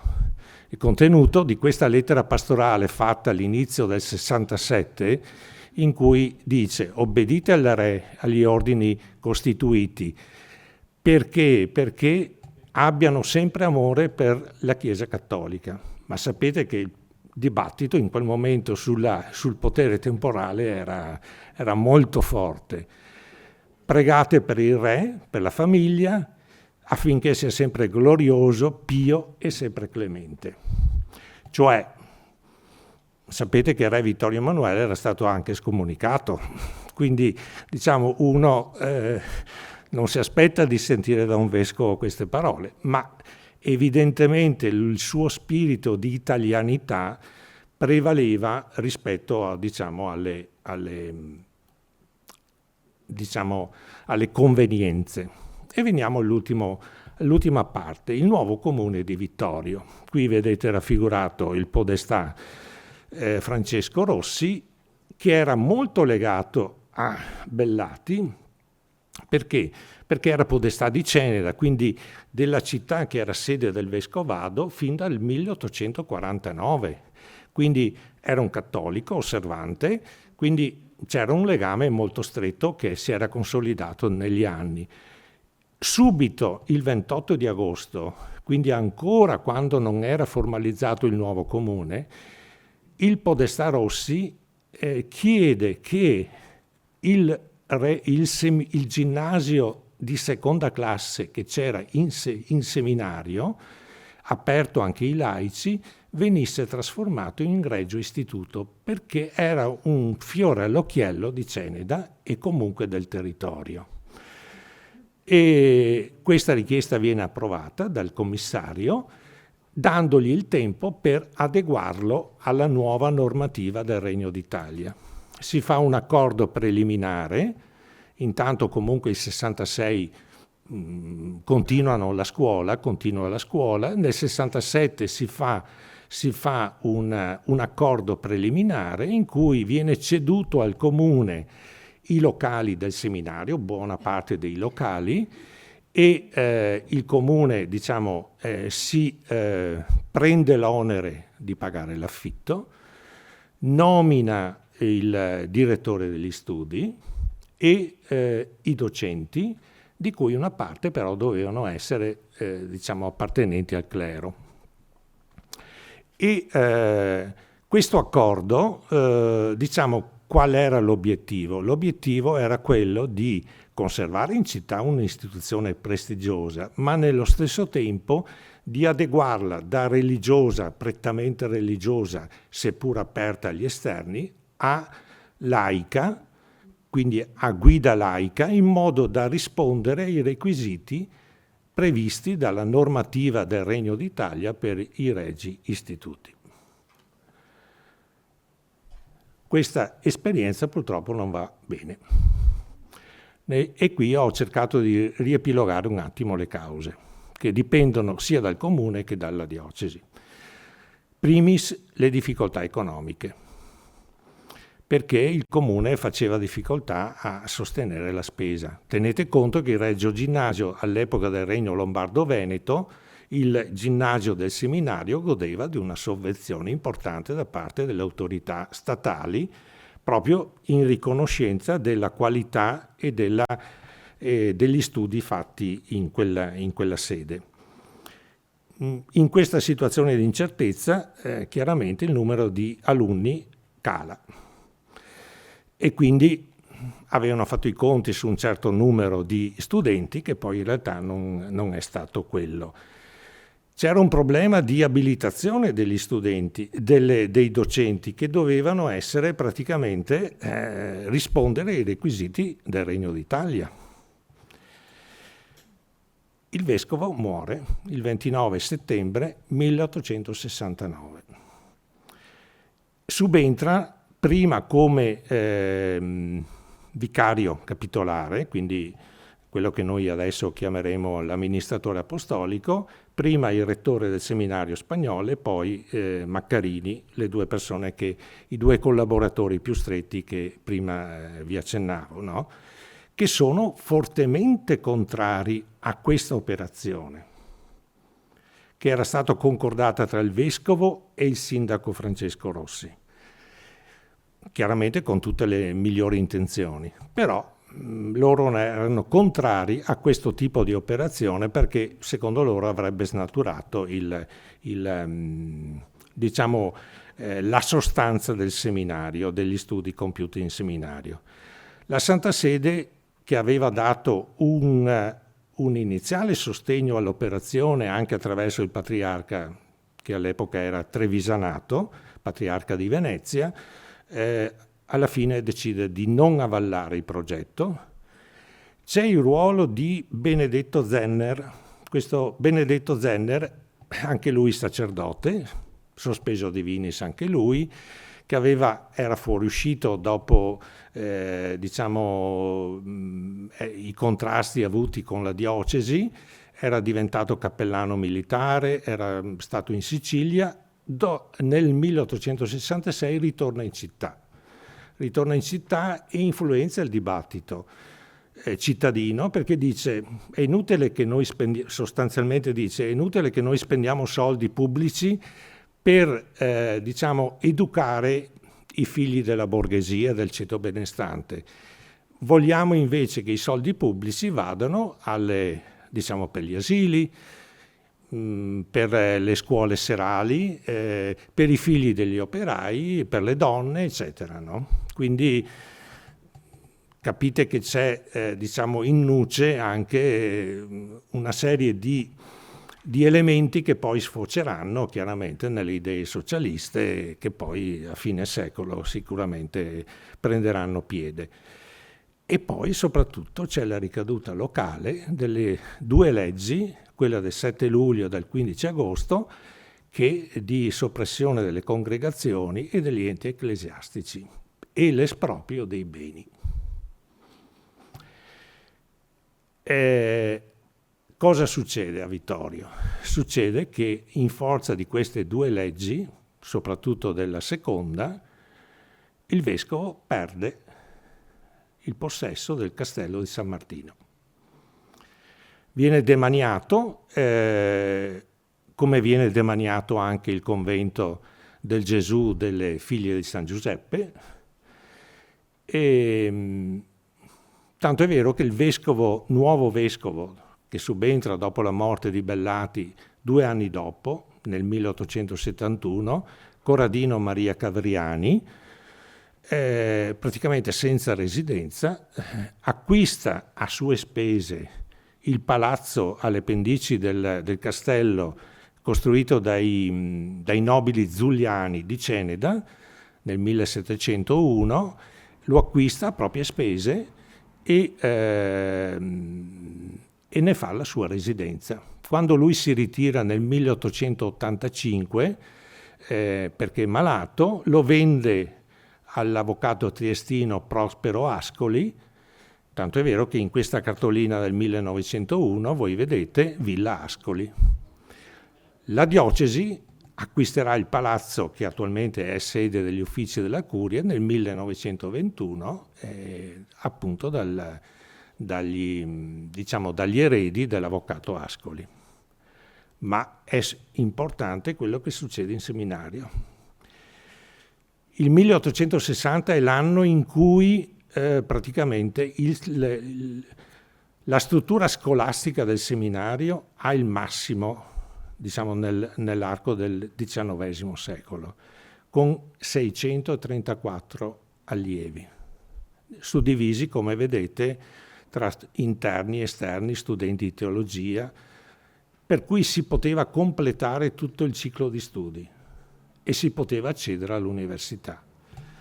Qualche anno dopo l'esperienza del liceo ginnasio comunitativo fatto con il comune, nel 1874 c'erano solo 9 studenti di teologia e 81 studenti totali.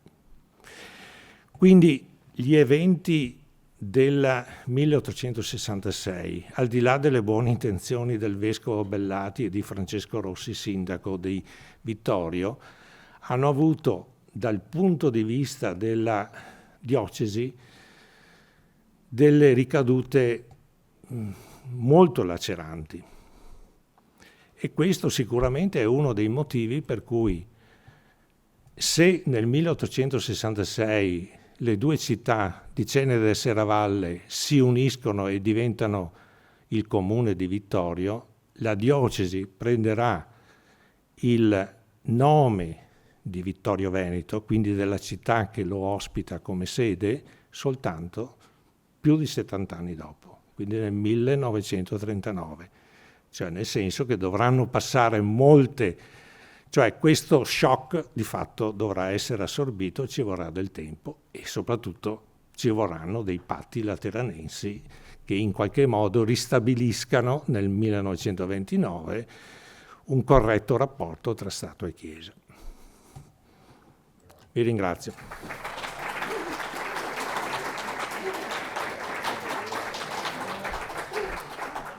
Ringrazio il dottor Caberlotto e invito l'architetto Posocco Franco.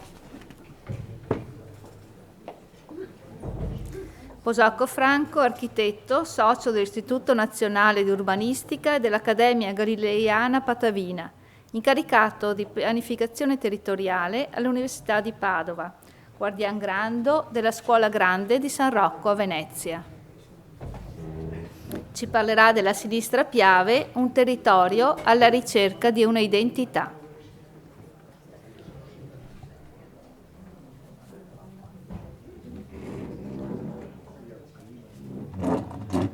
Ringrazio il Circolo per avermi invitato. Dirò subito che il termine di conclusione che è stato riportato nel programma merita qualche commento, perché la conclusione di una città è una delle cose più improbabili che ci siano.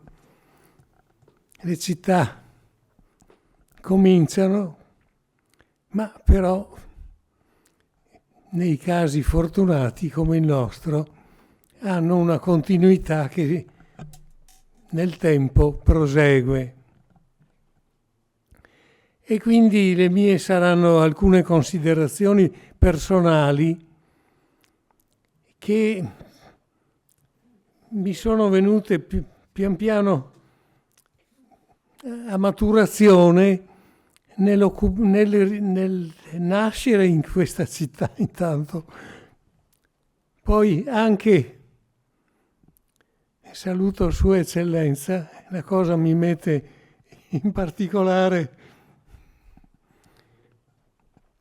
preoccupazione, cercherò, quindi vi dico subito, di leggere queste considerazioni, anche perché essendo qualcuna di queste con un contenuto politico, come può essere una riflessione sulle direzioni che una città può assumere rispetto ad altre delle possibili, mi cercherò di non fare nomi, ma di limitare le mie riflessioni a degli aspetti di metodo, cioè ad un invito a tutti a riflettere su quello che siamo, su quello anche che siamo stati, e lo abbiamo sentito in relazioni molto belle che sono state fatte prima di questa.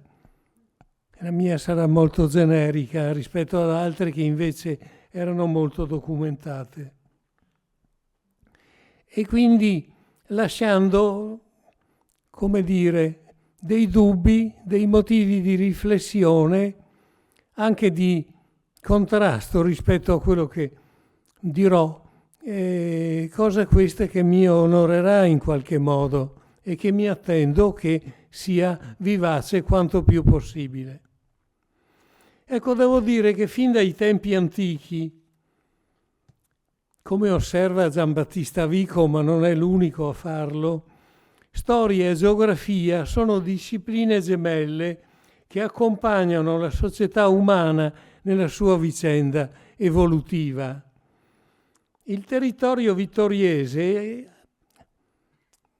a tale scopo, è esemplare perché presenta una morfologia tipica, non è solo di Vittorio Veneto, ma anche di altre aree come per esempio Ivrea o altre ancora nell'arco alpino. Potrei citare anche Bassano del Grappa tra queste, anche se soltanto parzialmente. Ecco, il territorio vittoriese presenta una morfologia tipica dove lo sbocco vallivo in pianura ha influenzato i caratteri dell'insediamento umano. Ecco il rapporto simbiotico tra natura e società, tra morfologia e società. Il sito si configura infatti come un anfiteatro percorso assialmente dal fiume generatore, che è il Meschio, che con le sue rapide, quelle dove c'è il vecchio Italcementi, lì abitavano i miei nonni, mi ricordo che vedevo questo fiume che scavava questa montagna. Il circolo morenico quindi è scavato in questa gola che è atta al passaggio solo in quel punto, e lì c'è Serravalle. Il circolo morenico disposto all'intorno favorisce, sintetizzo al massimo, favorisce lo stabilirsi di stazioni paleovenete edificate su tutte le alture circostanti di questo anfiteatro che fa tutto il giro di Colle Umberto, di Cappella, eccetera. Lo si legge proprio dal castello, per esempio, lo si legge nella sua morfologia. E queste stazioni edificate sulle alture circostanti, ma anche sui fiumi, sui laghi, dove hanno lasciato tracce. L'assimilazione romana sembra rispettare l'assetto locale, questo è molto interessante. Lo trovate nell'Atlante dell'archeologia veneta descritto. Rispetta questo assetto locale per stationes che procede però, questa occupazione romana lenta con limitaciones, colonie, municipia, fondati a maglia larga sulla campagna.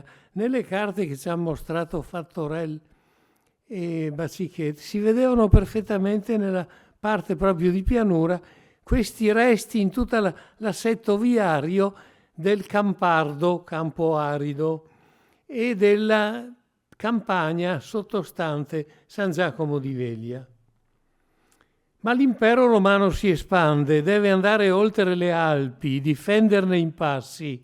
La stretta sierrevallese diventa perciò decisiva, come appare strategico il possesso del Colle di San Martino, che si protende verso il centro del bacino imbrifero, va quasi ad arrivare al Meschio.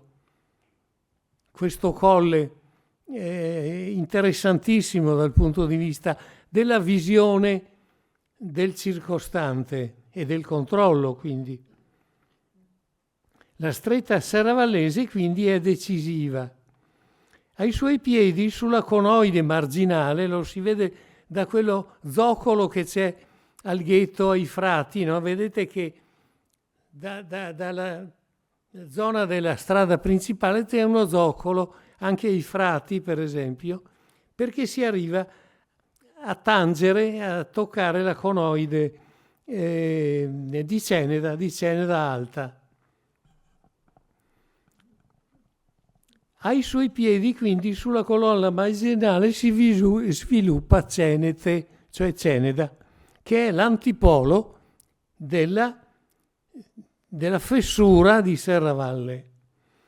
Poi si valorizzano i luoghi fortificabili e Ceneda diventa ducato contea per la crisi bizantina di Opitergium. Sono cose ben note. Opitergium viene descritta e a un certo punto diventa palude e non è più bizantina, ma insomma ve lo trovate nella storia. L'assetto duale, cifra dell'insediamento vittoriese, diventerà permanente con la signoria feudale dei Da Camino a Serravalle e quella vescovile a Ceneda. Il periodo della Repubblica Veneta, Corro naturalmente, è segnato dal consolidamento di questa struttura binaria, Ceneda-Serravalle, e dallo sviluppo a rete, invece, dei borghi e delle contrade circostanti. L'assetto veneziano è molto interessante perché tende a comprimere le gerarchie, emerge solo il polo di comando che è Venezia, il resto è una rete di borghi contrade cittadine. Avviene diversamente nelle altre regioni d'Italia, come ben sapete. Venezia quindi conferma il controllo territoriale mediante i centri, sede di podesteria, Conegliano, Sacile, Belluno, Oderzo, Serravalle, quest'ultima considerata Serravalle in agro fori iuliensi oppidum, pensate, un castello friulano dello Stato da terra, e siamo sul confine tra queste due zone. Anche Ceneda diventerà podesteria, l'ha ricordato l'amico Giampaolo prima, quando nel 72 la Serenissima abrogherà col vescovo Mocenigo il potere temporale dei vescovi, rimasto in vita, pensate, per quasi 1000 anni. La competizione tra Ceneda e Serravalle condiziona la crescita dei due centri storici. Mentre si ingrandiscono, subito dopo Venezia, le città sedi di capitaniato, Treviso, Padova, Palmanova, quando dopo il disastro di Cambrai vengono circondate da mura, ma mura di fortezza cinquecentesca, non le mura verticali medievali. Fortezze bastionate che con i francesi e gli austriaci diventano capoluoghi di dipartimento e di provincia, come è accaduto di recente per esempio per Pordenone. Lentamente questo processo si è completato. Il territorio tra Piave e Livenza, mi interessa sottolineare questo aspetto, rimane quindi frazionato ed acefalo probabilmente, poiché la struttura urbana è ripartita tra i distretti di Serravalle, Ceneda e Conegliano. Quest'ultima, è stato prima ricordato da Bacichetta, è divenuta importante nodo stradale e ferroviario. Il centro si sposta a sud con questa iniziativa. Sapete la discussione a Vienna sul tracciato della ferrovia, che fu chiesta sembra dai conti di Collalto, che erano feudatari dell'impero d'Austria, che si avvicinasse il più possibile al centro di Conegliano, tanto è vero che è quasi a rima baciata la stazione di Conegliano con la scalinata degli Alpini di Conegliano. Durante il periodo conclusivo della Repubblica Veneta e nel seguito ottocentesco si assiste nella fascia pedemontana a un rapido processo di sviluppo, davvero imponente per l'epoca.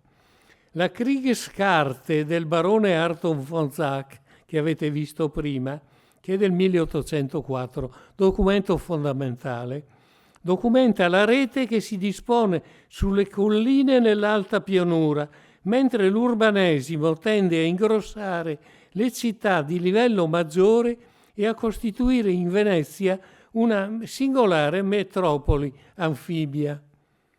Questo assetto gerarchico, molto frazionato, sembra ignorare l'area tra Piave e Livenza, mentre altrove ci sono città forti che diventano sede di distretto, di dipartimento, eccetera, dove prevale qui da noi la diluizione insediativa e la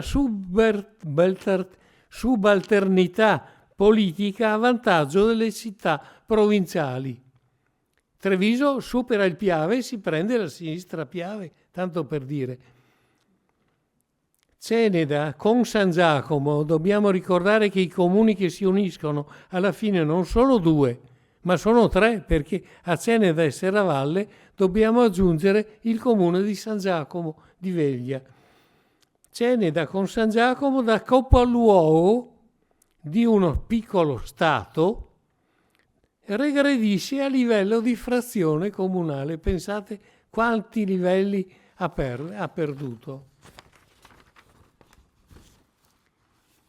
Le entità comunali costituiscono quindi la trama fondamentale, durante il Regno d'Italia, della identità sociale e dell'assetto urbanistico distribuito per una miriade di borgate e contrade sparse. Gli eventi del 66 che segnano la svolta politica del Veneto, così ben illustrata anche da quel resoconto del New York Times che abbiamo sentito prima,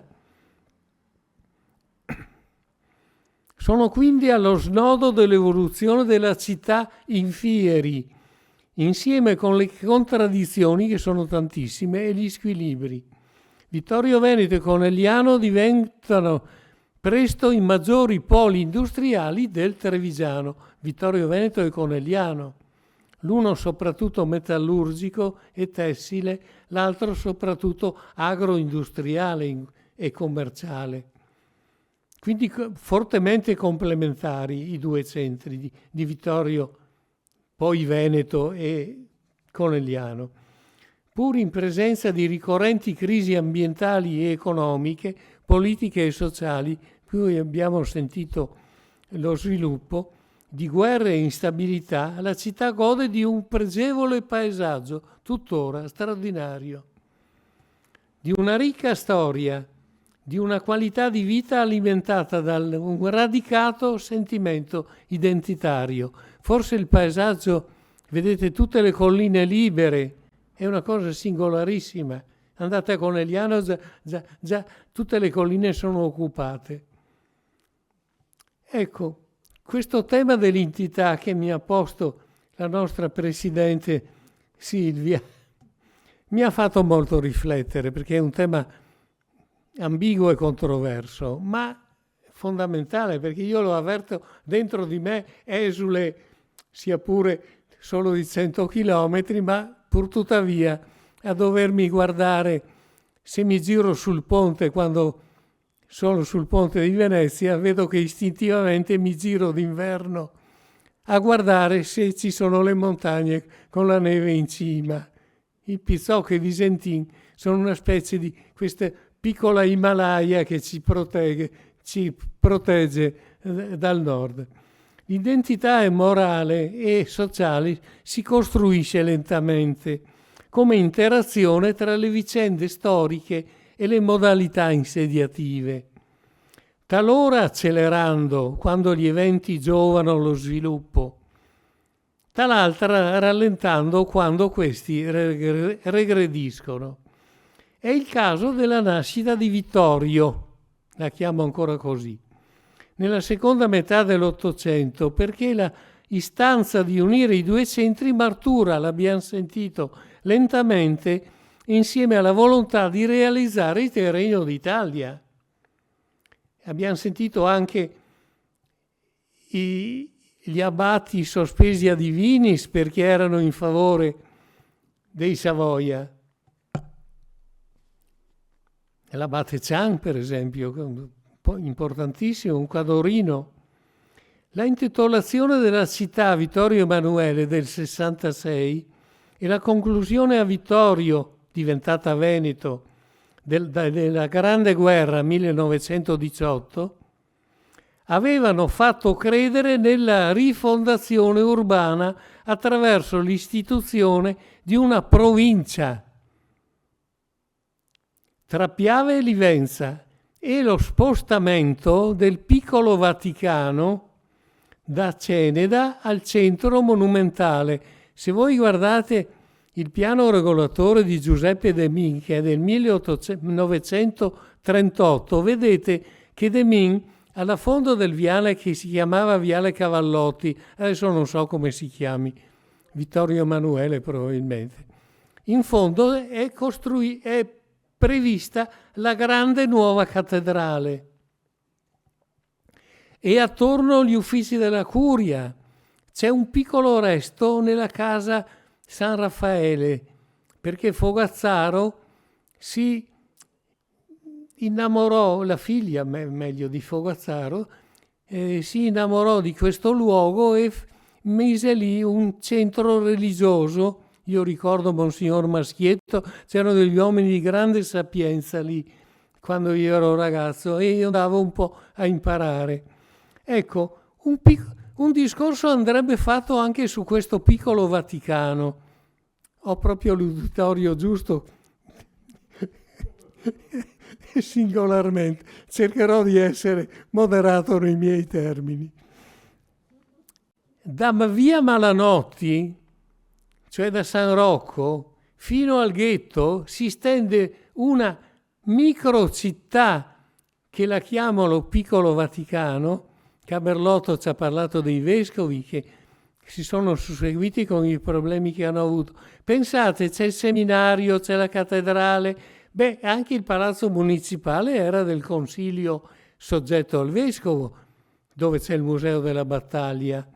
C'è perfino la tipografia, c'è la curia, c'è sopra il castello che unifica tutto questo sistema. Ci sono ben 2 conventi. Io ero bambino in asilo in quello delle Marie Bambine, ma poi dopo da sfollato durante la guerra a fare le elementari dalle Giuseppine. Insomma, una città nella città. Lo segnalo ai colleghi urbanisti perché tengano conto che Vittorio è una collezione di microcittà collegate in relazione tra loro, situazione del tutto singolare, che nasce dal fatto che è fin dall'origine una rete, un sistema reticolare, come ho cercato prima di descrivere. Dopo l'ultimo conflitto si assiste poi nel 1945 ad un terzo evento identitario, dopo i due del 66 e del 18, con la conclusione della guerra mondiale. Diaz pose come obiettivo dell'ultima offensiva proprio Vittorio. Probabilmente può essere stata anche piazzeria nei confronti del re, perché c'era questa successione dei Vittorio Emanuele che susseguiva nella dinastia dei Sabaudia. Quindi nel 1945 c'è la medaglia d'oro della Resistenza per i fatti del Cansilio. Ma nell'immediato secondo dopoguerra accelera la crescita industriale con la formazione dei vari siti, delle varie zone industriali. Quindi l'appartenenza e la riconoscibilità vittoriese si erano andate definendo con una peculiarità di caratteri socio-culturali e la presenza di istituzioni educative, ce n'erano tantissime, era un centro culturale che serviva tutto il Cadore, per dire. Pensate ai collegi anche religiosi, Giuseppine, il Dante adesso è chiuso, il Ricci e così via. Educative di notevole prestigio, musei, biblioteche, archivi, eccetera. Un indizio, adesso una mia piccola riflessione ve la do per come può essere. Un indizio significativo di questa identità policentrica è fornito filologicamente dal fatto che i cognomi toponomastici delle aree circostanti, per esempio nel Trevigiano, si chiamano Trevisan i cognomi.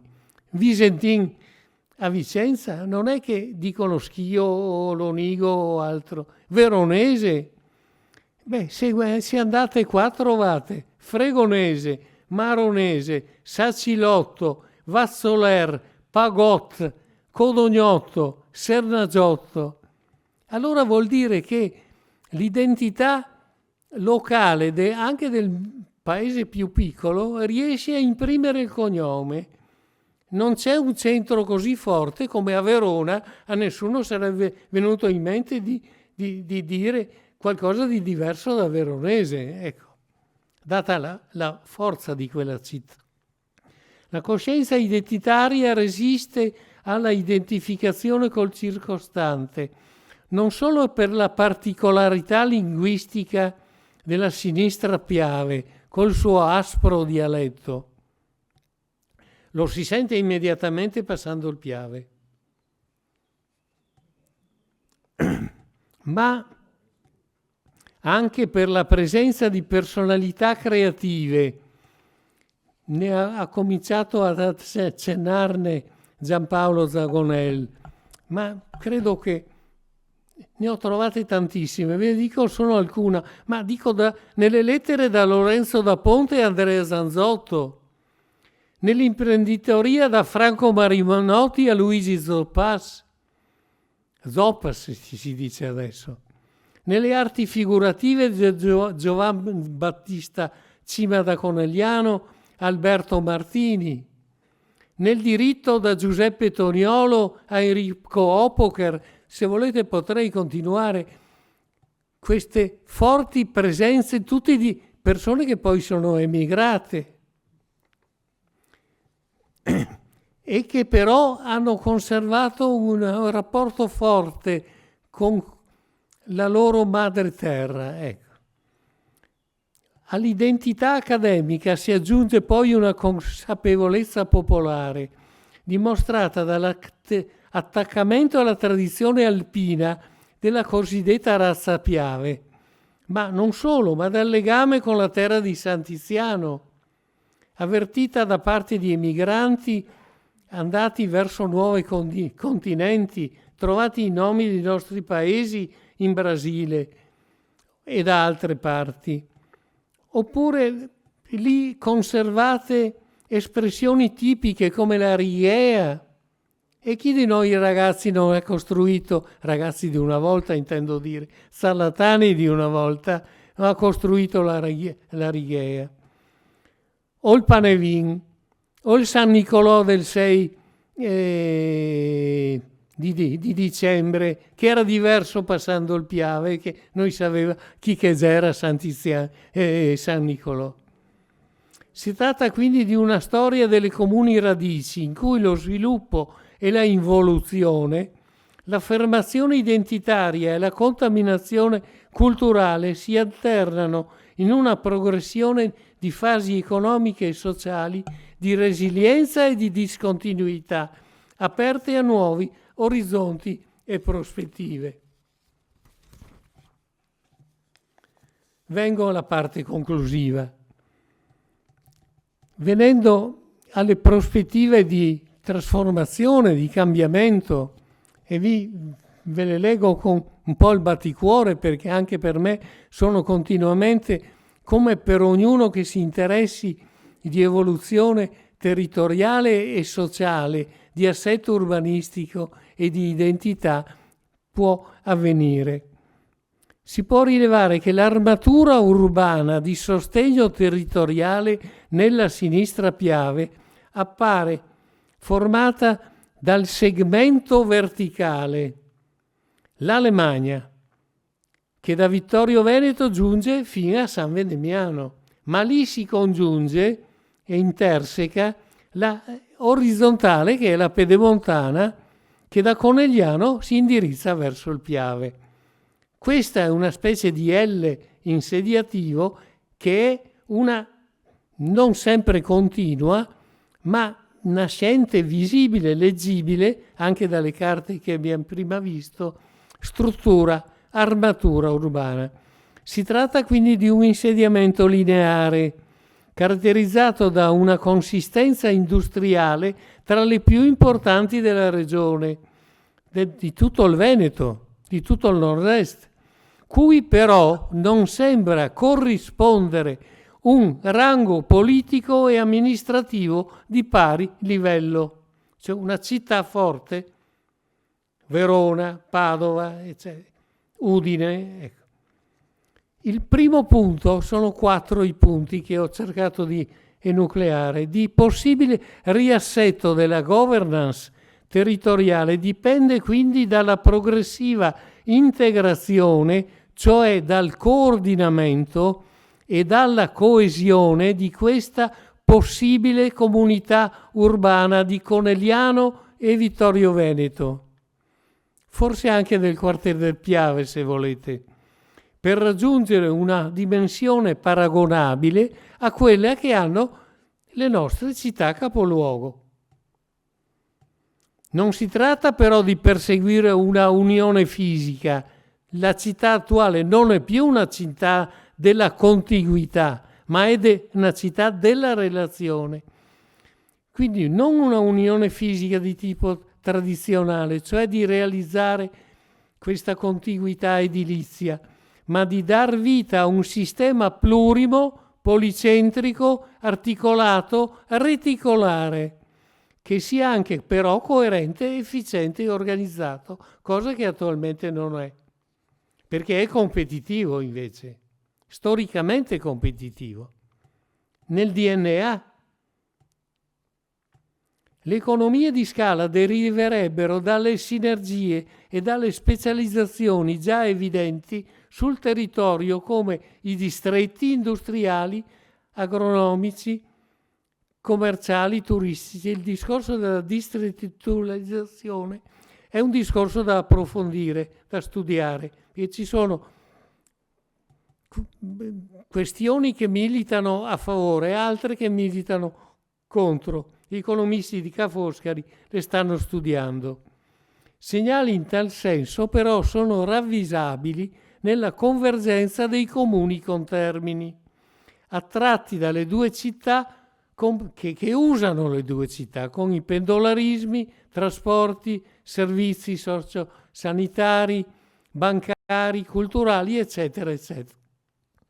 Si tratta quindi di avviare un processo di razionalizzazione e di crescita di medio-lungo periodo, da verificare mediante scelte innovative atte a superare gli ostacoli della concorrenza, dell'antagonismo,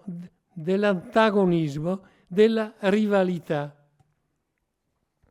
Il secondo modo per superare questa separatezza e isolamento è rappresentato, io questo vi chiederei proprio di ricordarlo, come anche per l'occasione del nostro incontro, che è l'unificazione tra Ceneda e Serravalle. Quindi il secondo modo per ovviare a questi limiti è rappresentato dall'avvio della unificazione tra comuni contermini. È una bomba, che può essere realizzata soprattutto a favore delle amministrazioni di minore dimensione. Queste, a causa dello spopolamento, dell'invecchiamento, dell'esodo dei giovani e dell'inverno demografico, non saranno più in grado di fornire prestazioni adeguate ai cittadini. La soglia dei 5.000 abitanti, una soglia che deriva dall'incrocio di alcuni parametri di controllo, si pensa possa separare i comuni capaci di mantenere in futuro i servizi essenziali da quelli che ne saranno privi. Non faccio nomi naturalmente, perché mi interessa il metodo, il tipo di dibattito, di approfondimento da parte di tutti i cittadini. I politici spesso sono indifferenti a questi problemi generali e presi dal contingente, ma questo lo sappiamo.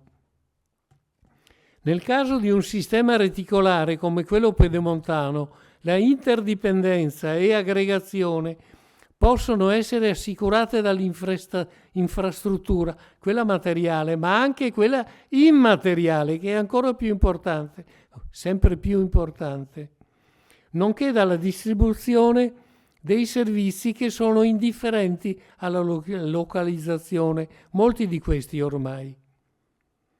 Il conseguente assetto, in qualche modo analogo a quello per contrade podesterie. Guardate che la Repubblica di Venezia, il suo modello, è molto molto interessante, è pragmatico.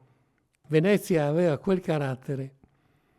Attuato dalla Repubblica, può funzionare a condizione che si individuino delle municipalità decentrate, non fatti di governance, quindi atte a garantire identità e rappresentanza e partecipazione, impossibile ai livelli superiori. Bisogna evitare però il drenaggio della popolazione, questo sì, soprattutto dalle aree marginali e montane, attraverso un'adeguata distribuzione delle opportunità vitali, puntando sulla tecnologia e l'innovazione.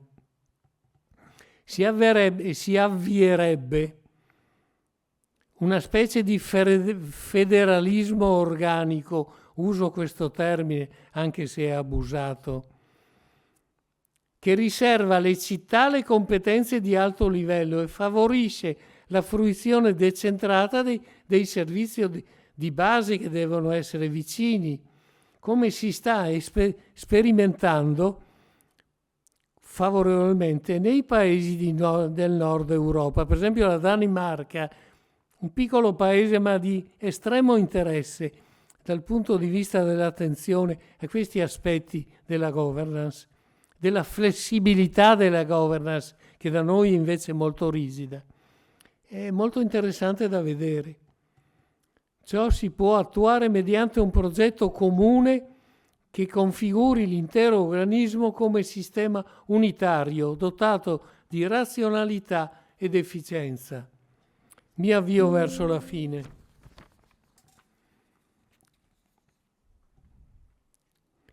C'è naturalmente un problema di studi e di ricerche, è evidente che non dobbiamo solo investire in fatti concreti e produttivi, ma sempre più in studi. E uno studio anche per la ricerca delle risorse, ma ce ne sono tante che magari non sono usate o sono usate in modo dispersivo, come quelli sulle aree montane, sulle aree di confine e così via, sostegno di filiere, eccetera.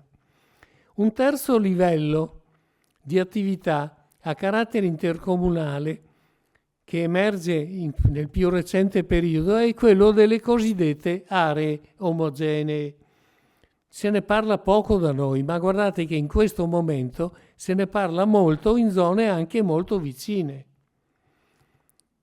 Pensate per esempio che un'area come quella di San Donà e Musile nel 1918 era stata totalmente distrutta dalla guerra mondiale. Non c'era una casa in piedi. I due fronti erano proprio lì. Non solo, ma non c'era un abitante perché erano tutti andati via. Adesso questa zona sta arrivando a 45.000 abitanti, senza pensare solo ai due comuni che si fronteggiano sul famoso Ponte dei Bersalieri, no? Sapete, di San Donà. Ecco, questo è un fenomeno di area omogenea che sta coinvolgendo un sistema intero che è il San Donatese, con l'immensa zona turistica frontaliera dell'Adriatico, ma quella industriale che sta creando un polo antitetico e alternativo a quello della riviera del Brenta, diciamo simmetrico rispetto alla presenza forte di Mestre Marghera, che è un capoluogo produttivo industriale. Ma altre zone come Tieneschio, per esempio, come altre ancora che non vi nomino adesso, stanno discutendo in questo momento, per esempio, ne discutono i comuni frontalieri che vogliono cambiare regione. Sapete che c'è un grosso dibattito nell'area veneziana, ma anche in quella vicentina, in quella bellunese naturalmente, su questi discorsi.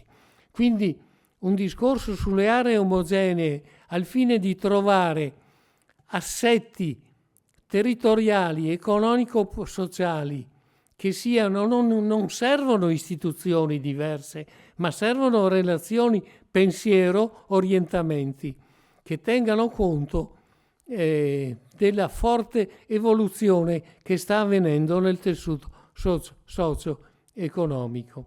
Ecco, l'area della sinistra Piave lo merita uno studio, un approfondimento di questo genere, perché essa si incunea all'interno di due regioni autonome, Trentino Alto Adige e Friuli Venezia Giulia, mentre a sud si deve confrontare con una realtà che è la città metropolitana, che è invece una istituzione prevista dalla Costituzione, istituzionalmente assai problematica ma competitiva. Infine, la quarta questione da considerare è quella rappresentata dall'orizzonte regionale che al suo interno vede configurarsi la cosiddetta area Patreve, Padova, Venezia, Treviso, che è un'area metropolitana, non una città metropolitana. Quelle sono le grandi città egemoni nel nostro territorio nazionale, sono elencate anche. Saluto anche il sindaco. Ho proprio un uditorio che ringrazio, ma che mi mette per tutte le sciocchezze che sto dicendo o le utopie concrete, che magari concrete non sono, che sto esponendo.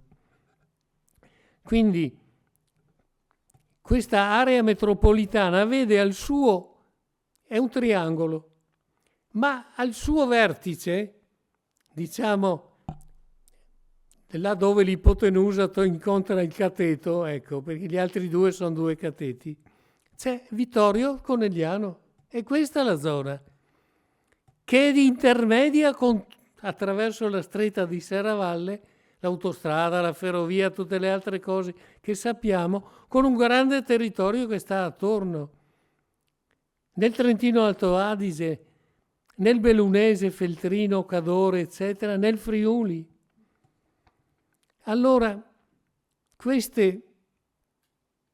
quest'area è un'area di studio, è un'area di progetto, di pensiero ardimentoso, forse anche temerario, ma forse che non sono stati temerari quei nostri rossi, Asteo, Todesco e che hanno fatto Vittorio? Più temerari di così? Chi avrebbe scommesso una palanca, dato che le palanche erano le monete dell'epoca, avrebbe scommesso una palanca su un'operazione di questo genere, così progettualmente ardita?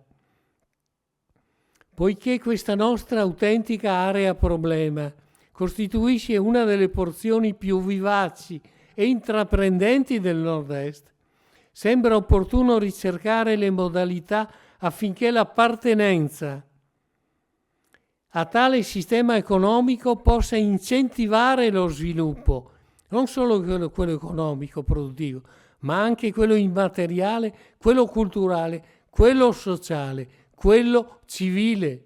Forse il termine è il più appropriato di tutti, che possa incentivare quindi a beneficio dell'evoluzione produttiva di un assetto territoriale che vediamo essere aggredito in certe zone di questa grande area. A tale scopo serve anche la semplificazione dell'attuale barocco assetto istituzionale. A me è capitato di andare una volta a Stoccolma e di parlare col capo dell'ufficio pianificazione di quella della regione della Svezia centrale. E una volta gli chiesi: noi abbiamo 5 livelli di pianificazione, lo Stato, la regione, la provincia, il comune, eccetera, 5 livelli di pianificazione. E voi quanti ne avete? E questo ingegner Lindberg, mi ricordo si chiamava Lindberg, che era il capo della pianificazione di Stoccolma, mi disse: ma sa, noi ne abbiamo 2, ma pensiamo che addirittura uno sia superfluo. Per dire il pragmatismo anglosassone e settentrionale. A tale scopo quindi serve una semplificazione del barocco Fedez. Saremo in grado di dare una risposta creativa e coraggiosa a questa, la chiamo utopia concreta, come fecero nel 66 i nostri temerari antenati, unendo Ceneda e Serravalle. Dall'esito di questa consapevolezza e di questo impegno verso un comune obiettivo deriva il futuro nostro e dei nostri figli. Grazie, vi ringrazio.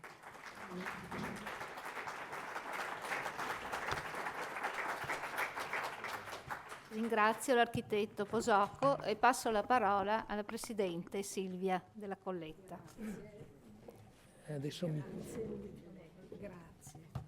Grazie, sai, grazie.